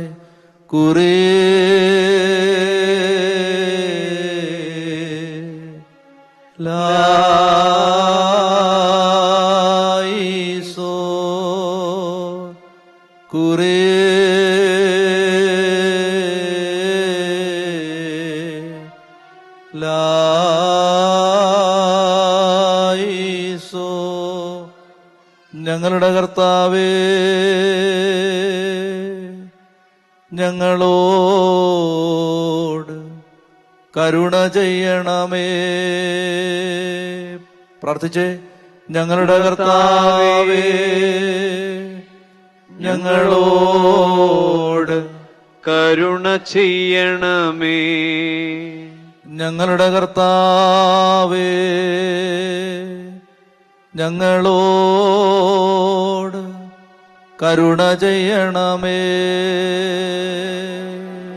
ഞങ്ങളുടെ കർത്താവേ, ഞങ്ങളോട് കരുണ ചെയ്യണമേ. നമ്മള് യെശയ്യാ പ്രവചനം 45 അധ്യായം, യെശയ്യാ പ്രവചനം 43 അധ്യായം എടുത്തേ. യെശയ്യാ 43, 5, 6 ഉച്ചത്തി വായിക്കേ. ഭയപ്പെടേണ്ട, ഞാൻ നിന്നോട് കൂടെയുണ്ട്. കിഴക്ക് നിന്ന് നിന്റെ സന്തതിയെ ഞാൻ കൊണ്ടുവരും. പടിഞ്ഞാറ് നിന്ന് നിങ്ങളെ ഒരുമിച്ച് കൂട്ടും. വടക്കിനോട് വിട്ടുകൊടുക്കുക എന്നും തെക്കിനോട് തടയരുത് എന്നും ഞാൻ ആജ്ഞാപിക്കും. എന്നെ നന്നായിട്ട് ശ്രദ്ധിക്കാം. അതായത് ഒരു വ്യക്തി മാമോദീസ സ്വീകരിച്ച് യേശുക്രിസ്തുവിനെ രക്ഷകനും നാഥനുമായി ഏറ്റുപറയുമ്പോൾ ആ വ്യക്തി ദൈവരാജ്യത്തിന്റെ ഭാഗമാവുകയാണ്. ദൈവരാജ്യം. ഈ ദൈവരാജ്യത്തോട് കൃത്യമായി വിപരീത ദിശയിൽ ആ ദൈവരാജ്യത്തിന് എതിരെ പ്രവർത്തിക്കുന്ന ഒരു രാജ്യമുണ്ട്. ആ രാജ്യമാണ് സാത്താന്റെ രാജ്യം. നിങ്ങളിത് മനസ്സിലാക്കിയിരിക്കേണ്ടത്, സാത്താന് രാജ്യമുണ്ട്. സാത്താന്റെ രാജ്യം ലോകത്ത് പ്രവർത്തന നിരതമാണ്. യോഹന്നാന്റെ സുവിശേഷത്തിൽ ഈശോ സാത്താനെ വിളിക്കുന്നത് ഈ ലോകത്തിന്റെ അധികാരി എന്നാണ്. The ruler of this world. ഈ ലോകത്തിന്റെ അധികാരി. ഈശോ പറയുന്നുണ്ട്, ഈ ലോകത്തിന്റെ അധികാരി വരുന്നു, പക്ഷെ അവൻ എന്റെ മേൽ അധികാരമില്ല. ഇത് ദൈവരാജ്യത്തിന്റെ പ്രവർത്തനം ലോകത്ത് നടക്കുമ്പോ അതിനെതിരെ പ്രവർത്തിക്കുന്ന സാത്താന്റെ രാജ്യമുണ്ട്. അധപതിച്ച മാലാഖമാരാണ് പിശാചുക്കൾ. ആ പിശാചുക്കളുടെ ഒരു സാമ്രാജ്യമുണ്ട്. ഇതാണ് ബൈബിളിന്റെ ദൈവശാസ്ത്രം. ബൈബിൾ പഠിപ്പിക്കുന്നത് അങ്ങനെയാണ്. ശ്രദ്ധിച്ചിരിക്കാം. പക്ഷെ ദൈവമാണ് സ്രഷ്ടാവ്, പിശാച് സൃഷ്ടി മാത്രമാണ്. പിശാചിന് ദൈവത്തിന്റെ പദ്ധതിയെ തകർക്കാനോ നശിപ്പിച്ചു കളയാനോ പറ്റില്ല. പക്ഷേ പിശാചിന് ഉപദ്രവങ്ങൾ ഉണ്ടാക്കാൻ തൽക്കാലത്തേക്ക് യേശുവിന്റെ 2ാം വരവ് വരെ, പിശാച് പൂർണ്ണമായി നശിപ്പിക്കപ്പെടുന്നത് വരെ പിശാചിന് അതിനുള്ള സ്വാതന്ത്ര്യമുണ്ട്. നന്നായിട്ട് ശ്രദ്ധിച്ച് കേൾക്കുക പ്രിയപ്പെട്ട മക്കളെ. ഓരോ രാജ്യത്തിനും ഭരണാധികാരി ഉള്ളതുപോലെ, ഓരോ ദേശത്തിനും അധികാരികൾ ഉള്ളതുപോലെ, ഓരോ ദേശത്തിനും കാവൽ മാലാഖമാർ, ദൂതന്മാരുള്ളതുപോലെ ഓരോ ദേശത്തും ദൈവമക്കളെ തടയുന്ന പൈശാചിക അരൂപികളുണ്ട്. ഇത് വളരെയേറെ നമ്മൾ മനസ്സിലാക്കിയിരിക്കേണ്ട ഒരു ആത്മീയ രഹസ്യമാണ്. എനിക്കിത് അനേക അനുഭവങ്ങളിലൂടെ മനസ്സിലായിട്ടുണ്ട്. ഞാൻ ഒരിക്കലും ഖത്തറിൽ ചെല്ലുമ്പോൾ അവിടെ 250 നേഴ്സസിന് ജോലി നഷ്ടപ്പെട്ടു എന്ന് അവര് സങ്കടത്തോടെ വന്ന് പറഞ്ഞു. ഇപ്പൊ ഞാനവിടെ കുറെ കാലം താമസിച്ചിരുന്നു. അതുകൊണ്ട് ആ ജനത്തെ കുറെ നാൾ ഒരുക്കി. എല്ലാവരും അവരവരുടെ ദേവാലയങ്ങളിൽ പോയി കുമ്പസാരിച്ചു. ഞാനും കുമ്പസാരിപ്പിച്ചു. അങ്ങനെ എല്ലാ ജനവും ഒരുങ്ങിക്കഴിഞ്ഞിട്ട് ഒരു വെള്ളിയാഴ്ച ദിവസം ദേശത്തെ സമർപ്പിച്ചുകൊണ്ട് ദേശത്തിന്റെ അരൂപിയെ ഇതുപോലെ ബന്ധിച്ച് പ്രാർത്ഥിച്ചു. എന്റെ കൺമുമ്പിൽ ഞാൻ കണ്ട അത്ഭുതം ഞാൻ പറയാം. 250 നേഴ്സസിന് മെമ്മോ കൊടുത്തിരിക്കുകയാണ്, അവരെ പിരിച്ചുവിടുകയാണ്. വെള്ളിയാഴ്ച ഇത് സർവീസ് നടക്കുന്നു. ശനിയാഴ്ച പിറ്റേ ദിവസം 200 നേഴ്സസിനെ അവർ തിരിച്ചെടുക്കുന്നു. ഇത് എന്റെ ജീവിതത്തിൽ എനിക്കുണ്ടായ അനുഭവങ്ങളിൽ ഒന്നാണ്. എന്ന് പറഞ്ഞാൽ ഈ ദേശത്തിന്റെ അരൂപിയുടെ സ്വാധീനം ശക്തമാണ്. അതുകൊണ്ട് നമ്മൾ എപ്പോഴും ദൈവമക്കള് ജാഗ്രത പുലർത്തി ദേശത്തിന്റെ അരൂപികൾ ബന്ധിക്കപ്പെടാൻ പ്രാർത്ഥിക്കണം. ദാനിയേൽ 10, 13, 14 പേർഷ്യ രാജ്യത്തിന്റെ അധിപനെ കുറിച്ച് പറയുന്നുണ്ട്. ഇപ്പൊ ആ കാര്യങ്ങൾ വിശദീകരിക്കാൻ സമയമില്ല. നമ്മളിപ്പോൾ 4 ദിക്കുകളെയും കർത്താവിന് സമർപ്പിച്ചുകൊണ്ട് നിങ്ങൾ വന്നിരിക്കുന്നത് ഏതെങ്കിലും ഒരു ഡയറക്ഷനിൽ നിന്നായിരിക്കും. അപ്പൊ ഇവിടുന്ന് ഒരു 1000 കിലോമീറ്റർ വിദൂരത്തേക്ക് കർത്താവിന്റെ ശക്തി വ്യാപരിക്കാൻ നമ്മൾ പ്രാർത്ഥിച്ചാൽ കർത്താവിന് അത് അസാധ്യമാണോ? അല്ല. കാരണം ഈശോയ്ക്ക് ദൂരത്തിന്റെ മേൽ അധികാരമുണ്ട്. ഉദാഹരണത്തിന് നമ്മൾ വായിക്കുന്നുണ്ട് യോഹന്നാൻ 2-ാം അധ്യായത്തിൽ, സമയമില്ലാത്തതുകൊണ്ട് അടുപ്പിക്കാത്തത്, യോഹന്നാൻ 2-ാം അധ്യായത്തിൽ രാജസേവകന്റെ ഭൃത്യനെ സുഖപ്പെടുത്തുന്നുണ്ട്. അപ്പോൾ 4-ാം അധ്യായത്തിൽ അപ്പൊ ഈ വ്യക്തി വന്നിട്ട് ഈ ആള് വന്നിട്ട് പറയുകയാണ്, എന്റെ വീട്ടിൽ ഇങ്ങനെ സുഖമില്ലാതെ കിടക്കുകയാണ്. അപ്പൊ ഈശോ പറഞ്ഞു, നീ പൊക്കോ, അവൻ സുഖപ്പെടും. ഈശോ വഴി വെച്ചാണ് അത് പറയുന്നത്. എന്നാൽ ഈ വ്യക്തി തിരിച്ചങ്ങോട്ട് ചെല്ലുന്ന സമയത്ത് വീട്ടിൽ നിന്ന് ആള് വരികയാണ്, സുഖപ്പെട്ടിരിക്കുന്നു. അവൻ ചോദിച്ചു എപ്പോഴായിരുന്നു? അത് 10-ാം മണിക്കൂറിലായിരുന്നു എന്ന് പറഞ്ഞാൽ, ഞാൻ ഉദാഹരണം പറയാണ്, അപ്പൊ ഏത് മണിക്കൂറാണെന്ന് ഞാൻ മറന്നുപോയി. അപ്പോ ഇയാൾ പറയുകയാണ്, ഈശോ ആ സമയത്താണ് അവന് സൗഖ്യം വരുമെന്ന് പറഞ്ഞത് എന്ന് പറഞ്ഞ് ഈശോ വഴി നിൽക്കുകയാണ്. രോഗം ബാധിച്ചവൻ വീട്ടിൽ കിടക്കാണ്. ഈശോയ്ക്ക് ദൂരത്തിന്റെ മേൽ അധികാരമുണ്ട്. ഇത് നിങ്ങൾ വിശ്വസിക്കുന്നുണ്ടോ? ഇവിടെ ഈ അൾത്താരയിൽ എഴുന്നള്ളിയിരിക്കുന്ന ദിവ്യകാരുണ്യ ഈശോയ്ക്ക് ദൂരത്തിന്റെ മേൽ അധികാരം ഉണ്ടെന്ന് നിങ്ങളിൽ എത്ര പേര് വിശ്വസിക്കുന്നുണ്ടോ? അങ്ങനെയാണെങ്കിൽ ഇവിടുന്ന് 1000 കിലോമീറ്റർ കിഴക്ക്, പടിഞ്ഞാറ്, തെക്ക്, വടക്ക് 4 ദിക്കുകളിലേക്കും ഈ ദിവ്യകാരുണ്യ ഈശോയുടെ ശക്തി ഒഴുകാൻ നമ്മൾ പ്രാർത്ഥിച്ചാൽ അത് സംഭവിക്കുമോ? സംഭവിക്കും. അതുകൊണ്ട് ഇപ്പൊ പ്രാർത്ഥിക്കണം. നിങ്ങൾ വളരെ വിദൂരങ്ങളിൽ വന്നിരിക്കുകയാണ്, അവിടെ കൊണ്ട് നിർത്തരുത്. 1000 കിലോമീറ്റർ കുറഞ്ഞു പോയോ? 1000 കിലോമീറ്റർ നമ്മൾ അങ്ങോട്ട് സമർപ്പിച്ചിട്ട് കർത്താവിനെ നമ്മൾ ആരാധിക്കാൻ പോവുകയാണ്. ലോകത്തുള്ള എല്ലാ പ്രശ്നത്തിന്റെയും ആത്യന്തികമായ കാരണം ദൈവത്തിന് കൊടുക്കേണ്ട ആരാധന മറ്റ് പലതിനും കൊടുത്തതാണ്. അതുകൊണ്ട് സൊല്യൂഷൻ എന്താണ്? ദൈവാരാധനയാണ് ലോകത്തെ എല്ലാ പ്രശ്നത്തിന്റെയും പരിഹാരം. ഇത് നിങ്ങൾ വിശ്വസിച്ചോണം. ജെന്യുവിനായിട്ട് ദൈവത്തെ ആരാധിക്കുന്ന ഒരു വ്യക്തി ഒരു ദേശത്ത് വന്നാൽ ആ ദേശം പെട്ടെന്ന് രക്ഷപ്പെടാൻ തുടങ്ങും. സൊല്യൂഷൻ അതാണ്. അതായത് എവിടെയും നിങ്ങൾ ശ്രദ്ധിച്ചു, കർത്താവിന്റെ രാജ്യം വളരുന്നത് ദൈവത്തെ ആരാധിക്കുന്ന വ്യക്തികളിലൂടെയാണ്. ബാബിലോൺ സാമ്രാജ്യം തകർന്നത് 4 ചെറുപ്പക്കാര് വിശ്വസ്തയോടെ ദൈവത്തെ ആരാധിച്ച് 70 കൊല്ലം ജീവിച്ചപ്പോഴാണ്. ഓർത്തിരിക്കണം. ശരിക്കുള്ള ദൈവാരാധന എവിടെ നടന്നാലും അവിടെ സാത്താന്റെ സാമ്രാജ്യം തകരും. അതുകൊണ്ട് ഇതൊരു മോഡൽ പ്രയർ ആണ്. നമ്മളിപ്പോ പ്രാർത്ഥിക്കാൻ പോവുകയാണ്. യേശുവിനെ ആരാധിച്ച് പ്രാർത്ഥിക്കാൻ പോവുകയാണ്. യേശുവിനെ ആരാധിക്കുമ്പോൾ പരിശുദ്ധാത്മാവിന് ഭയങ്കര സന്തോഷമാണ് യേശുവിനെ ആരാധിക്കുന്നത്. നമ്മൾ യേശുവിനെ ഉയർത്തിയാൽ പരിശുദ്ധാത്മാവ് ദാനങ്ങളും വരങ്ങളും ഫലങ്ങളും വർഷിക്കും. യേശുവിനെ കുറിച്ച് നമ്മൾ എന്ത് നന്നായിട്ട് പറഞ്ഞാലും പരിശുദ്ധാത്മാവ് അപ്പം തന്നെ പ്രവർത്തിക്കും. യേശുവിനെ ആരാധിക്കുന്ന ഒരു പ്രാർത്ഥന നമ്മൾ ചൊല്ലാൻ പോവുകയാണ്. ചൊല്ലി പറഞ്ഞേ ഹല്ലേലൂയാ. ഇത് നിങ്ങൾ കുർബാനയിൽ ചൊല്ലിയ പ്രാർത്ഥനയാണ്. ദൈവമേ നീ പരിശുദ്ധനാകുന്നു. അത് നമ്മൾ ചൊല്ലി പ്രാർത്ഥിക്കാൻ പോവുകയാണ്. കണ്ണടച്ചോ.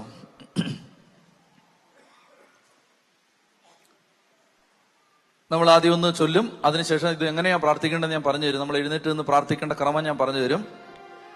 4 ദിക്കുകളിലേക്കും കർത്താവിന്റെ ശക്തി ഒഴുകും. ദൈവമേ നീ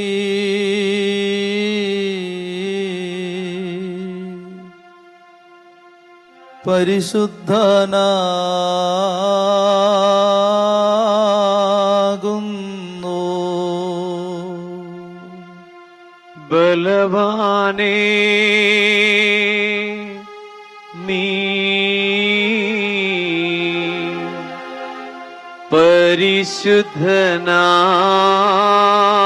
പരിശുദ്ധനാകുന്നു. മരണമില്ലാത്തവനേ നീ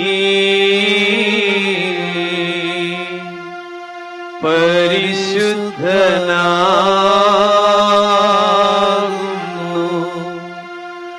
ഞങ്ങൾക്കു വേണ്ടി ക്രൂശിക്കപ്പെട്ടവനേ ഞങ്ങളോട് കരുണ ചെയ്യണമേ. കണ്ണു തുറന്നേ. അറിയാലോ, ഇത് ഉച്ചത്തിൽ അങ്ങ് ചൊല്ലണം. ഇത് ദൈവത്തെ യേശുവിനെ ആരാധിക്കുന്ന പ്രാർത്ഥനയാണ്. യേശുവിനെ ആരാധിക്കുന്ന പ്രാർത്ഥന. അപ്പൊ ഇത് ദൈവമേ നീ പരിശുദ്ധനാകുന്നു. ബലവാനെ നീ പരിശുദ്ധനാകുന്നു. മരണമില്ലാത്തവനെ നീ പരിശുദ്ധനാകുന്നു. ഞങ്ങൾക്ക് വേണ്ടി ക്രൂശിക്കപ്പെട്ടവനെ ഞങ്ങളോട് കരുണയാവണമേ. ഇതങ്ങ് ഉറക്ക ചൊല്ലി പ്രാർത്ഥിക്കണം. എത്രത്തോളം ഉറക്കെ, പാട്ടും താളമൊന്നും നിങ്ങൾ നോക്കണ്ട, ഉറക്കെ അങ്ങ് ചൊല്ലണം. എത്രയും ശരീരം കൊണ്ട്, മനസ്സുകൊണ്ട്, ആത്മാവ് കൊണ്ട് ദൈവത്തെ ആരാധിക്കാൻ പറ്റുമോ അങ്ങനെ നിങ്ങൾ ആരാധിക്കണം.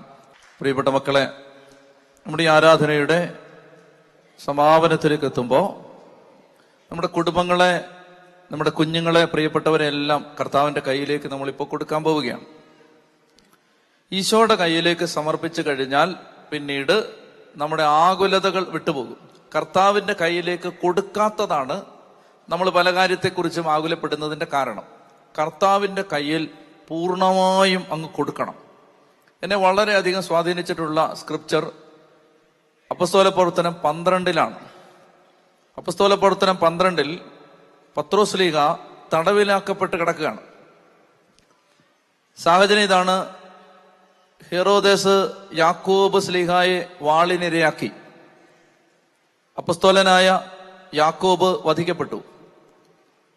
അപ്പൊ ഇത് യഹൂദന്മാരെ സന്തോഷിപ്പിച്ചു എന്ന് കണ്ടപ്പോൾ പത്രോസ് ശ്ലീഹ ഹെറോദേസ് രാജാവ് അഗ്രിപ്പ ഒന്നാമൻ എന്നാണ് അദ്ദേഹത്തിന്റെ പേര്. ചരിത്രത്തിൽ അദ്ദേഹത്തിന്റെ പേര് അഗ്രിപ്പ ഒന്നാമൻ എന്നാണ്. ഹെറോദേസ് രാജാവ്, അതായത് യേശുവിന്റെ കാലത്ത് കുഞ്ഞുങ്ങളെ കൊലപ്പെടുത്തിയ ഹെറോദിന്റെ കൊച്ചുമകനാണിത്. അപ്പോ അഗ്രിപ്പ ഒന്നാമൻ രാജാവ് യാക്കൂബിനെ വകവരുത്തി പത്രോസ് ശ്ലീഹായെ പിടിച്ച് തടവിലിട്ടു. അങ്ങനെ പത്രോസ് ശ്ലീഹായെ തടവിലാക്കി. പിറ്റേ ദിവസം പത്രോസിനെ കൊല്ലാനായിട്ട്, വിചാരണയ്ക്ക് കൊണ്ടുവന്ന് കൊല്ലാനായിട്ട് തീരുമാനിച്ചിരിക്കുകയാണ്. ആ സമയത്ത് തുറന്നോ, ബൈബിള് തുറന്നോ. ആ സമയത്ത് പത്രോസ് ശ്ലീഹ വളരെയധികം ആകുലപ്പെട്ട് വിഷമിച്ച് നഖം കടിച്ച് ഉറങ്ങാൻ പറ്റാതെ, കാരണം നാളെ കൊല്ലാൻ പോവല്ലേ. എന്താ സംഭവിച്ചേ? വായിച്ചേ 12:1 മുതൽ. അക്കാലത്ത് ഹെറോദേസ് രാജാവ് സഭയിൽപ്പെട്ട ചിലരെ പീഡിപ്പിക്കാൻ തുടങ്ങി. അവൻ യോഹന്നാന്റെ സഹോദരനായ യാക്കോബിനെ വാളിനിരയാക്കി. യഹൂദരെ ഇത് സന്തോഷിപ്പിച്ചെന്ന് കണ്ട് അവൻ പത്രോസിനെയും ബന്ധനസ്ഥനാക്കാൻ ഒരുപ്പെട്ടു. അത് പുളിപ്പില്ലാത്ത അപ്പത്തിന്റെ ദിവസങ്ങളായിരുന്നു. അവനെ കാരാഗൃഹത്തിൽ അടച്ചതിന് ശേഷം 4 ഭടന്മാർ വീതമുള്ള 4 സംഘങ്ങളെ 16 പട്ടാളക്കാർ കാവൽ നിൽക്കുകയാണ്. പെസഹ കഴിയുമ്പോൾ അവനെ ജനത്തിന്റെ മുമ്പിൽ കൊണ്ടുവരാമെന്നായിരുന്നു അവന്റെ ഉദ്ദേശം. അങ്ങനെ പത്രോസ് കാരാഗൃഹത്തിൽ സൂക്ഷിക്കപ്പെട്ടു. സഭ അവനു വേണ്ടി ദൈവത്തോട് തീക്ഷ്ണമായി. പരസ്യ വിചാരണയ്ക്ക് പുറത്തു കൊണ്ടുവരാൻ ഹെറോദേസ് ഉദ്ദേശിച്ചിരുന്നതിന്റെ തലേ രാത്രി പത്രോസ് 2 ചങ്ങലകളാൽ ബന്ധിതനായി 2 പടയാളികളുടെ മധ്യേ എന്ത് ചെയ്യായിരുന്നു? ഇതാണ് എന്നെ വല്ലാതെ ചിന്തിപ്പിച്ചത്. പത്രോസ് ഉറങ്ങുകയായിരുന്നു സമാധാനമായിട്ട്. എപ്പോഴാ ഉറങ്ങുന്നേ? നാളെ കൊല്ലാൻ പോവാ. ഇതാണ് ഒരു ദൈവ മനുഷ്യന്റെ ഉറപ്പ്. നാളെ ഇയാളുടെ ദുഃഖവെള്ളിയാണ്. കർത്താവ് ഈശോ മിശിഹാ കുരിശിൽ മരിച്ചതുപോലെ നാളെ ഈ മനുഷ്യൻ വിചാരണ ചെയ്യപ്പെടും, വിധിക്കപ്പെടും, വധിക്കപ്പെടും. ഇക്കാര്യത്തെക്കുറിച്ച് വ്യക്തതയും കൃത്യതയും 100% ബോധ്യം ഉണ്ടായിരിക്കുമ്പോഴും അയാൾ 2 ചങ്ങലകളാൽ ബന്ധിതനായി 4 പടയാളികൾക്ക് മധ്യേ കടന്ന് സുഖമായിട്ട് ഉറങ്ങി. എന്താണ് പത്രോസ് ശ്ലീഹായെ ഉറങ്ങാൻ പ്രേരിപ്പിച്ചത്? എല്ലാം വിട്ടുകൊടുത്ത് ഉറങ്ങാൻ പ്രേരിപ്പിച്ചത് കർത്താവ് അറിയാതെ ഒന്നും സംഭവിക്കില്ല എന്ന ഉറപ്പ്. ഇതാണ് വിശ്വാസം. ഞാൻ ഇന്നലെ പറഞ്ഞില്ലേ, ദൈവത്തിന് തെറ്റുപറ്റില്ല, ദൈവം സർവശക്തനാണ്. ഇനി മരിക്കാനാണ് തലവരെയെങ്കിൽ അതും ദൈവം അറിഞ്ഞിട്ടാണ്. ഈ ഒരു ഉറപ്പിൽ അദ്ദേഹം കിടന്നുറങ്ങുകയാണ്. പ്രിയപ്പെട്ട മാതാപിതാക്കളെ, മക്കളെക്കുറിച്ചും ജോലിയെക്കുറിച്ചും ഭാവിയെക്കുറിച്ചും ഒത്തിരി ആങ്സൈറ്റി ഉള്ള അനേക ആത്മാക്കൾ ഇതിനകത്തുണ്ടെന്ന് എനിക്ക് നന്നായിട്ടറിയാം. ഇപ്പോ we are going to shift the burden unto his mighty hands. റെഡിയാണോ? നമ്മുടെ മുഴുവൻ ഭാരവും എടുത്ത് നമ്മൾ കർത്താവിന്റെ കയ്യിലോട്ട് കൊടുക്കാൻ പോവാണ്. ഈശോയുടെ കയ്യിലോട്ട് കൊടുത്തിട്ട്, കർത്താവെ ഞങ്ങളുടെ ജീവിതം മുഴുവൻ ഇതാ നിന്റെ കയ്യിലോട്ട് തരാൻ പോവാണ്. ഞാനിങ്ങനെ ഓരോ മേഖലയായിട്ട് പറയുമ്പോൾ ഞാനിങ്ങനെ പറയും, കർത്താവെ ഞങ്ങളുടെ ആരോഗ്യത്തെ എന്ന് ഞാൻ പറഞ്ഞു നിർത്തും. അപ്പോൾ നിങ്ങൾ അതിന്റെ ബാക്കി പറയണം, നിന്റെ കരങ്ങളിൽ സമർപ്പിക്കുന്നു. പറഞ്ഞേ. ഞാൻ പറയും, കർത്താവെ ഞങ്ങളുടെ ജോലി മേഖലകളെ, കർത്താവെ ഞങ്ങളുടെ രോഗപീഠകളെ, കർത്താവെ ഞങ്ങളുടെ കുഞ്ഞു മക്കളെ, കർത്താവെ ഞങ്ങളുടെ കടബാധ്യതയെ. അങ്ങനെ നമ്മൾ പ്രാർത്ഥിക്കാൻ പോവുകയാണ്. അതായത് ഓരോ കാര്യമായിട്ട് എടുത്ത് ഈശോയുടെ കയ്യിലേക്ക് കൊടുത്ത് നമ്മൾ പ്രാർത്ഥിക്കാൻ പോവുകയാണ്. നിങ്ങൾ തയ്യാറാണോ? ചെത്തി പറഞ്ഞേ ഹല്ലേലൂയാ, ഹല്ലേലൂയാ. അപ്പോൾ ഒന്ന് എഴുന്നേറ്റ് നിൽക്കുന്നു. കർത്താവിന്റെ പക്ഷത്തെങ്കിൽ ആരെനിക്ക് എതിര് നിൽക്കും? ശക്തമായ വിശ്വാസം ഹൃദയത്തിൽ നിറയട്ടെ. ആരെയും ശ്രദ്ധിക്കരുത്. അതായത് റോമാലേഖനം 8:31 പൗലോസ് ശ്ലീഹ പറയുകയാണ്, ഇതിനെക്കുറിച്ച് നാം എന്താണ് പറയേണ്ടത്? ദൈവം നമ്മുടെ പക്ഷത്തെങ്കിൽ ആര് നമുക്കെതിരെ നിൽക്കും? സ്വന്തം പുത്രനെ പോലും ഒഴിവാക്കാതെ നമുക്കെല്ലാവർക്കും വേണ്ടി അവനെ ഏൽപ്പിച്ചു തന്നവൻ അവനോടുകൂടെ സമസ്തവും നമുക്ക് ദാനമായി നൽകാതിരിക്കുമോ? ദൈവം തെരഞ്ഞെടുത്തവരുടെ മേൽ ആര് കുറ്റം ആരോപിക്കും? ഈ പാട്ട് പാടി ശക്തമായിട്ട് നമ്മൾ പ്രാർത്ഥിക്കും. കുറച്ചു സമയം പാടി പ്രാർത്ഥിക്കും. അതിശക്തമായി ഈ സമയത്ത് ദുഃഖങ്ങൾ വിട്ടുപോകും, ആകുലത വിട്ടുപോകും, ആത്മഹത്യാചിന്ത വിട്ടുപോകും. എന്റെ ജീവിതം ഇനി ഒരു പരാജയമാണ്, ഇനി രക്ഷപ്പെടില്ല എന്ന് വിചാരിച്ച് ആരെങ്കിലും നിൽക്കുന്നുണ്ടെങ്കിൽ മക്കളെ, ഈശോ മിശിഹായുടെ നാമത്തിൽ ഞാൻ പറയുന്നു, നീ വിടുവിക്കപ്പെട്ടിരിക്കും. ഒറ്റ കാര്യം ചെയ്യുക, ഇത് വചനമാണ് പാടാൻ പോകുന്നത്. കർത്താവ് എന്റെ പക്ഷത്തെങ്കിൽ ആരെനിക്കെതിരെ നിൽക്കും? ആരെ ശ്രദ്ധിക്കരുത്. കണ്ണടച്ച് കൈയടിച്ച് ഉച്ചത്തിൽ പാടി പ്രാർത്ഥിക്കുന്ന സമയത്ത് അതിശക്തമായ ഒരു ധൈര്യമാണ് വന്ന് നിറയാൻ പോകുന്നത്. ഇത് ലോകത്തിന് തരാൻ പറ്റില്ല, ആർക്കും ഒരു കൗൺസിലിംഗ് റൂമിന് തരാൻ പറ്റില്ല. വചനത്തിന് മാത്രമേ ഇത് തരാൻ പറ്റൂ, ദൈവത്തിന് മാത്രമേ തരാൻ പറ്റൂ. കണ്ണടച്ച് ശക്തമായിട്ട് പാടി പ്രാർത്ഥിക്കണം. നന്നായിട്ട് കരങ്ങളടിച്ച് പാടി പ്രാർത്ഥിച്ച്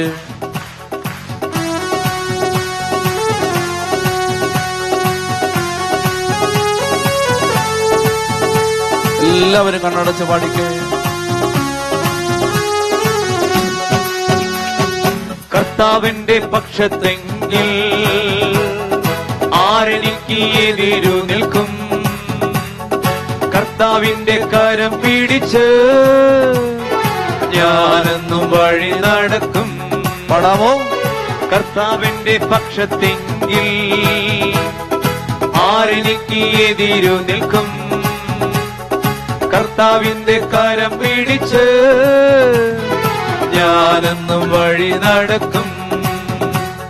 സൈന്യനീര പോലെ എന്നെ വളഞ്ഞാലും ദൈവത്തിന്റെ കരം എന്നെ കരുതും. സൈന്യനീര പോലെ എന്നെ വളഞ്ഞാലും ദൈവത്തിന്റെ കരം എന്നെ കരുതും. വൈരികളൊന്നായി എന്നെ എതിർത്താലും യേശുവിനായി ഞാൻ പൊരുതും.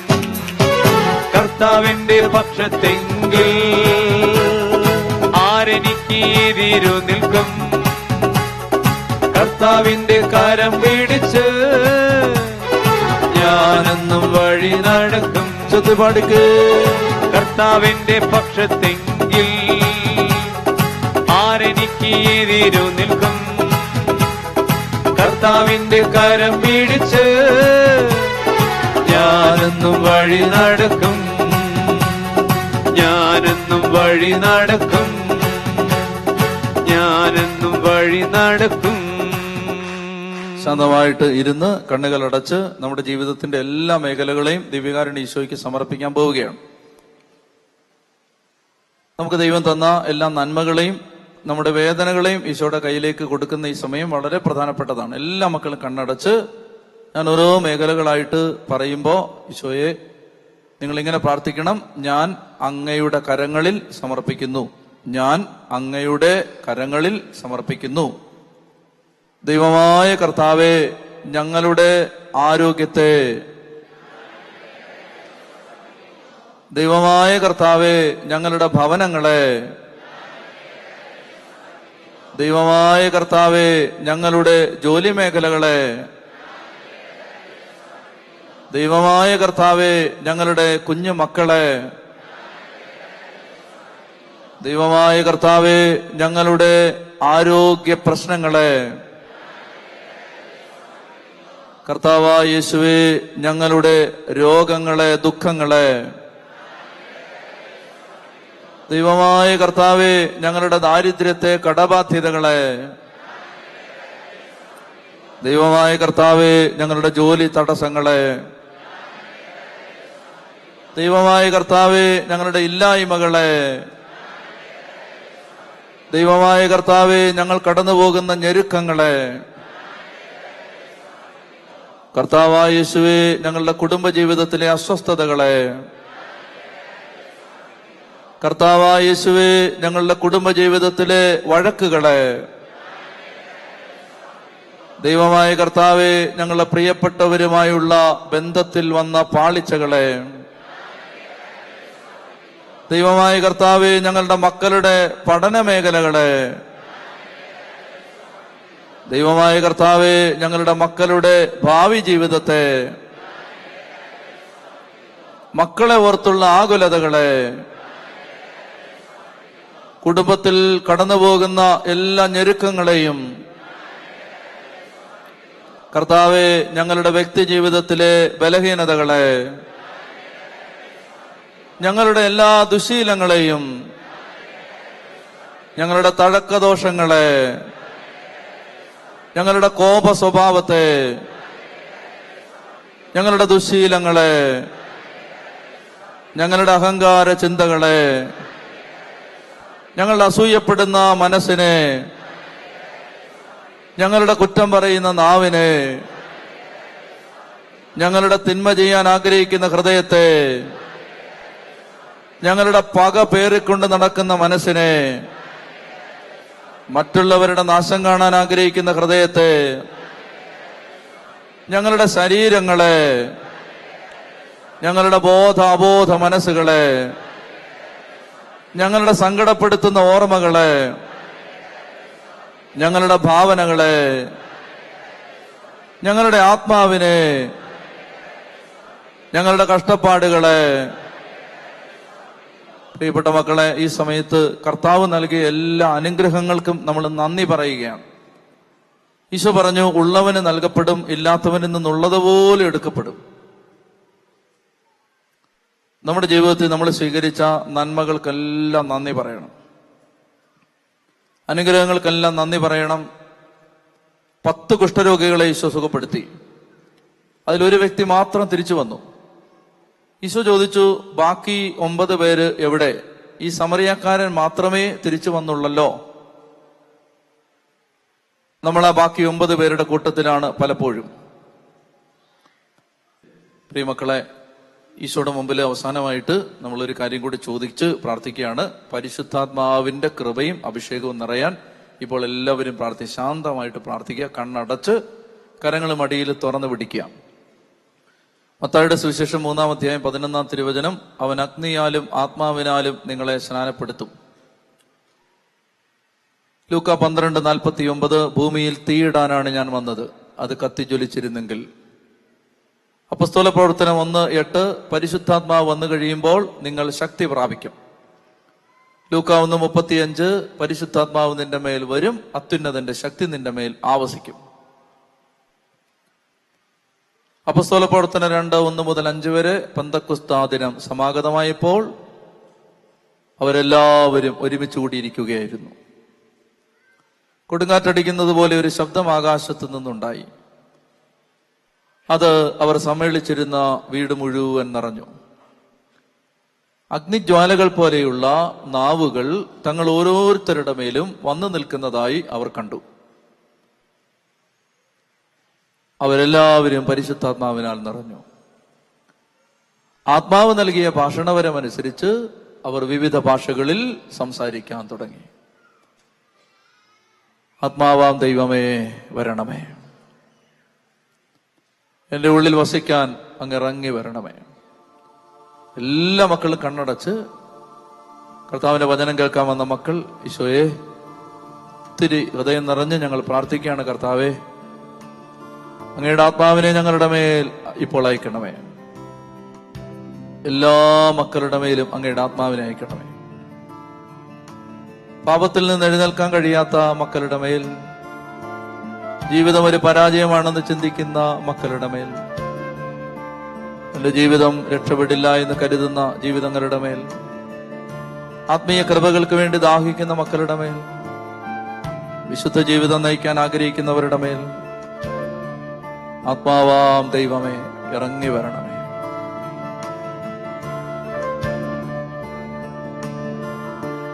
ആത്മാവാം ദൈവമേ വരണേ, ഒക്കെ പാടിക്കേ.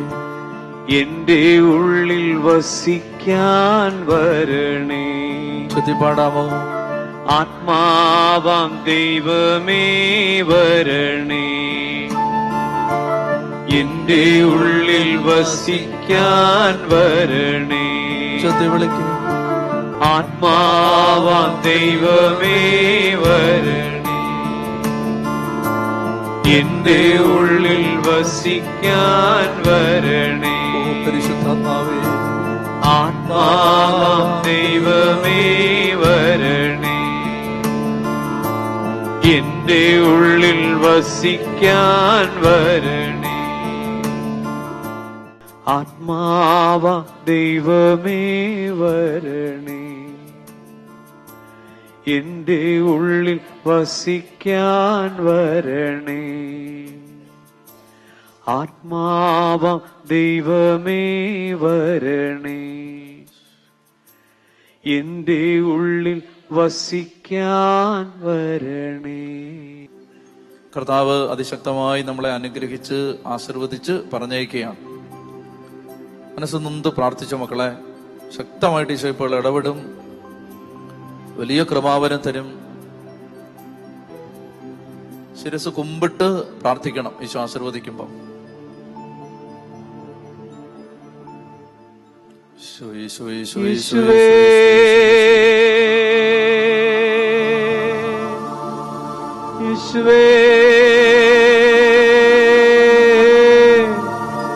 യേശുവേ,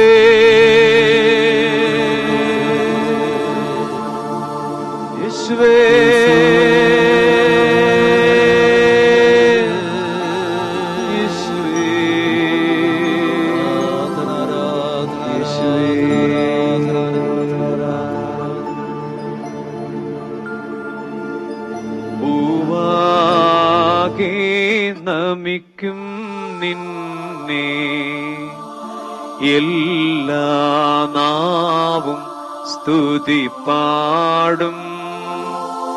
കബറടഞ്ഞോർന്നൽ ശരണം നീയേ, മൃതത്തന്നുയിർപ്പും നീ തന്നെ.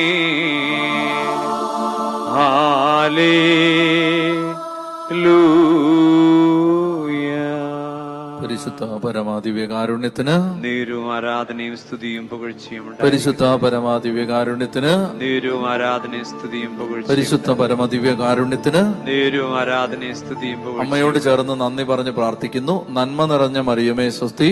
കർത്താവ് അങ്ങയുടെ കൂടെ സ്ത്രീകളിൽ അങ്ങ് അനുഗ്രഹിക്കപ്പെട്ടവളാകുന്നു. അങ്ങയുടെ ഉദരത്തിൻ ഫലമായി ഈശോ അനുഗ്രഹിക്കപ്പെട്ടവനാകുന്നു. പരിശുദ്ധ മറിയമ്മേ, തമ്പുരാന്റെ അമ്മേ, പാപികളായ ഞങ്ങൾക്ക് വേണ്ടി ഇപ്പോഴും ഞങ്ങളുടെ മരണസമയത്തും തമ്പുരാന്റെ അപേക്ഷിച്ചോളമേ. ആമേൻ. എല്ലാവരും സ്വസ്ഥാനങ്ങളിൽ ഇരുന്നേ. ഞങ്ങൾക്ക് വേണ്ടി പ്രാർത്ഥിക്കണം, ശുശ്രൂഷകൾക്ക് വേണ്ടി പ്രാർത്ഥിക്കണം. നാട്ടിലെ ഈ വർഷം 2019 നമുക്ക് ഒട്ടും ശ്വാസം വിടാൻ സമയമില്ലാത്തതുപോലെ തിരക്കാണ്. അപ്പോ പ്രത്യേകം നിങ്ങൾ ശുശ്രൂഷകളെ ഓർത്ത് പ്രാർത്ഥിക്കണം. പ്രാർത്ഥിക്കുവോ? അതോ യൂട്യൂബ് കണ്ടിട്ട് കുറ്റം പറഞ്ഞിരിക്കത്തേ ഉള്ളോ? അല്ല, ശക്തമായിട്ട് നിങ്ങൾ പ്രാർത്ഥിക്കണം. ഓരോ ദിവസം കഴിയുന്നവരും നമ്മളിങ്ങനെ എടുക്കാം. ഞാൻ ആശുപത്രിയിൽ ചെന്നപ്പോൾ എൻ്റെ അടുത്ത് ഡോക്ടർ പറഞ്ഞു, ഞാൻ ഹോസ്പിറ്റലിൽ പോയി. കാരണം എനിക്ക് എന്താ സംഭവിക്കുന്നത് വെച്ചാൽ പിന്നെ ഭയങ്കര ക്ഷീണം, ഉറക്കമില്ല, അങ്ങനെ ഒരു ഒരു വല്ലാത്തൊരവസ്ഥ. അങ്ങനെ അച്ഛൻ നിർബന്ധിച്ചിട്ട് ഞാൻ ഹോസ്പിറ്റലിൽ ചെക്കപ്പിന് പോയി, മെഡിക്കൽ ചെക്കപ്പിന് പോയി. അപ്പോൾ തിരുവനന്തപുരത്തെ കിംസ് ഹോസ്പിറ്റലിലാണ്. മെഡിക്കൽ ചെക്കപ്പിന് പോയപ്പോൾ ഡോക്ടർ എല്ലാം പരിശോധിച്ചിട്ട് പ്രായമുള്ളൊരു ഡോക്ടറാണ്. എന്നെ വിളിച്ച് ഇരുത്തിയിട്ട് എന്നോട് ചോദിച്ചു, എപ്പോൾ എഴുന്നേക്കും? ഞാൻ സമയം പറഞ്ഞു. എപ്പോൾ ഉറങ്ങാൻ കിടക്കും? ഞാൻ സമയം പറഞ്ഞു. എന്തൊക്കെയാണ് ടൈം ടേബിൾ, ഷെഡ്യൂൾ പറയാൻ പറഞ്ഞിട്ട് ഇയാൾ ഈ ഫയൽ എടുത്ത് ഒറ്റ അടി അടിച്ചു മേശപ്പുറത്ത്. എന്നിട്ട് പറഞ്ഞു, you are burning the candle from both sides. അതായത് ഒരു മെഴുകുതിരി എടുത്തിട്ട് രണ്ടറ്റത്തുനിന്ന് നീ കത്തിച്ചോണ്ടിരിക്കുകയാണ്, പിന്നെ എങ്ങനെ നിനക്ക് തലവേദന വരാതിരിക്കും? അതുകൊണ്ട് മര്യാദയ്ക്ക് പോയി റെസ്റ്റ് എടുക്കാൻ പറഞ്ഞു. അപ്പൊ അതാണ് നമ്മുടെ അവസ്ഥ. മനസ്സിലാവുന്നുണ്ടോ? അപ്പൊ അതുകൊണ്ട് നിങ്ങൾ നന്നായിട്ട് പ്രാർത്ഥിച്ചാൽ എനിക്ക് ഉറക്കം കിട്ടിയില്ലേലും എനിക്ക് ആരോഗ്യം കിട്ടും. നന്നായിട്ട് പ്രാർത്ഥിക്കണം. ഞാനത് എൻ്റെ ഒരു സ്വാർത്ഥതയാണ്. കാരണം എനിക്ക് വേണ്ടി പ്രാർത്ഥിക്കാൻ വേറെ ഭാര്യയും പിള്ളേരും ഇല്ലാത്തതുകൊണ്ട് നിങ്ങളങ്ങ് ഏൽപ്പിക്കുകയാണ്, വേറെ ആരാ ഉള്ളേ. അതുകൊണ്ട് നിങ്ങൾ ഇത് ശക്തമായിട്ട് ഏറ്റെടുക്കണം. ചെയ്യുവോ? നിങ്ങളുടെ ഇരിപ്പ് കണ്ടിട്ട് ചെയ്യുമെന്നൊക്കെ തോന്നുന്നു. വെള്ള ധരിച്ചു വന്നതിന് പ്രത്യേകം ഞാൻ നന്ദി പറയുന്നു. ഞായറാഴ്ചകളിൽ സാധിക്കുമെങ്കിൽ വെള്ളയിട്ട് പള്ളി വരാൻ ശ്രദ്ധിച്ചാൽ അതൊരു നല്ല ശീലമായിരിക്കും. കാരണം അത് പരിശുദ്ധാത്മാവ് നമ്മളിൽ പ്രത്യേകം പ്രസാദിക്കും വെള്ളയിട്ട് വന്നാൽ. എന്ന് വെച്ചാൽ അതൊരു ഡിസ്പോസിഷനാണ്, ഒരു ഒരുക്കമാണ്. അതായത് ഞാൻ കർത്താവിന്റെ ആലയത്തിൽ കർത്താവിനെ ആരാധിക്കാൻ വരികയാണ്, വേറെ പരിപാടിക്കൊന്നും പോകല്ല എന്നുള്ള നമ്മുടെ ഒരു പ്രിപ്പയർഡ്നെസ്സിന്റെ അടയാളമാണ്. ഇപ്പൊ എൻ്റെ പള്ളിയിൽ, ഞാനൊരു വികാരിച്ചനാണ് കേട്ടോ, എൻ്റെ പള്ളിയിൽ എല്ലാ ഞായറാഴ്ചയും 99.9% ആളുകളും വെള്ളയിട്ടാണ് വരുന്നത്. എന്ത് ഭംഗിയാന്നറിയാ കാണാൻ. നിങ്ങളെ കാണാൻ അത്രയും ഭംഗിയില്ലെന്ന് തോന്നുന്നു. അതായത് നല്ല രസമാണ് അത്. ഈ ആളുകൾ ഇങ്ങനെ ഫുള്ള് വെള്ളയിട്ട് ദേവാലയത്തിൽ നിൽക്കുന്നത്, ദൈവത്തെ ആരാധിക്കുന്ന, പ്രാർത്ഥനയിൽ നിന്നൊക്കെ ഒരു ഭംഗിയാണ്. ദൈവം അനുഗ്രഹിക്കട്ടെ. ഈശോ മിശിഹായ്ക്ക് സ്തുതിയായിരിക്കും.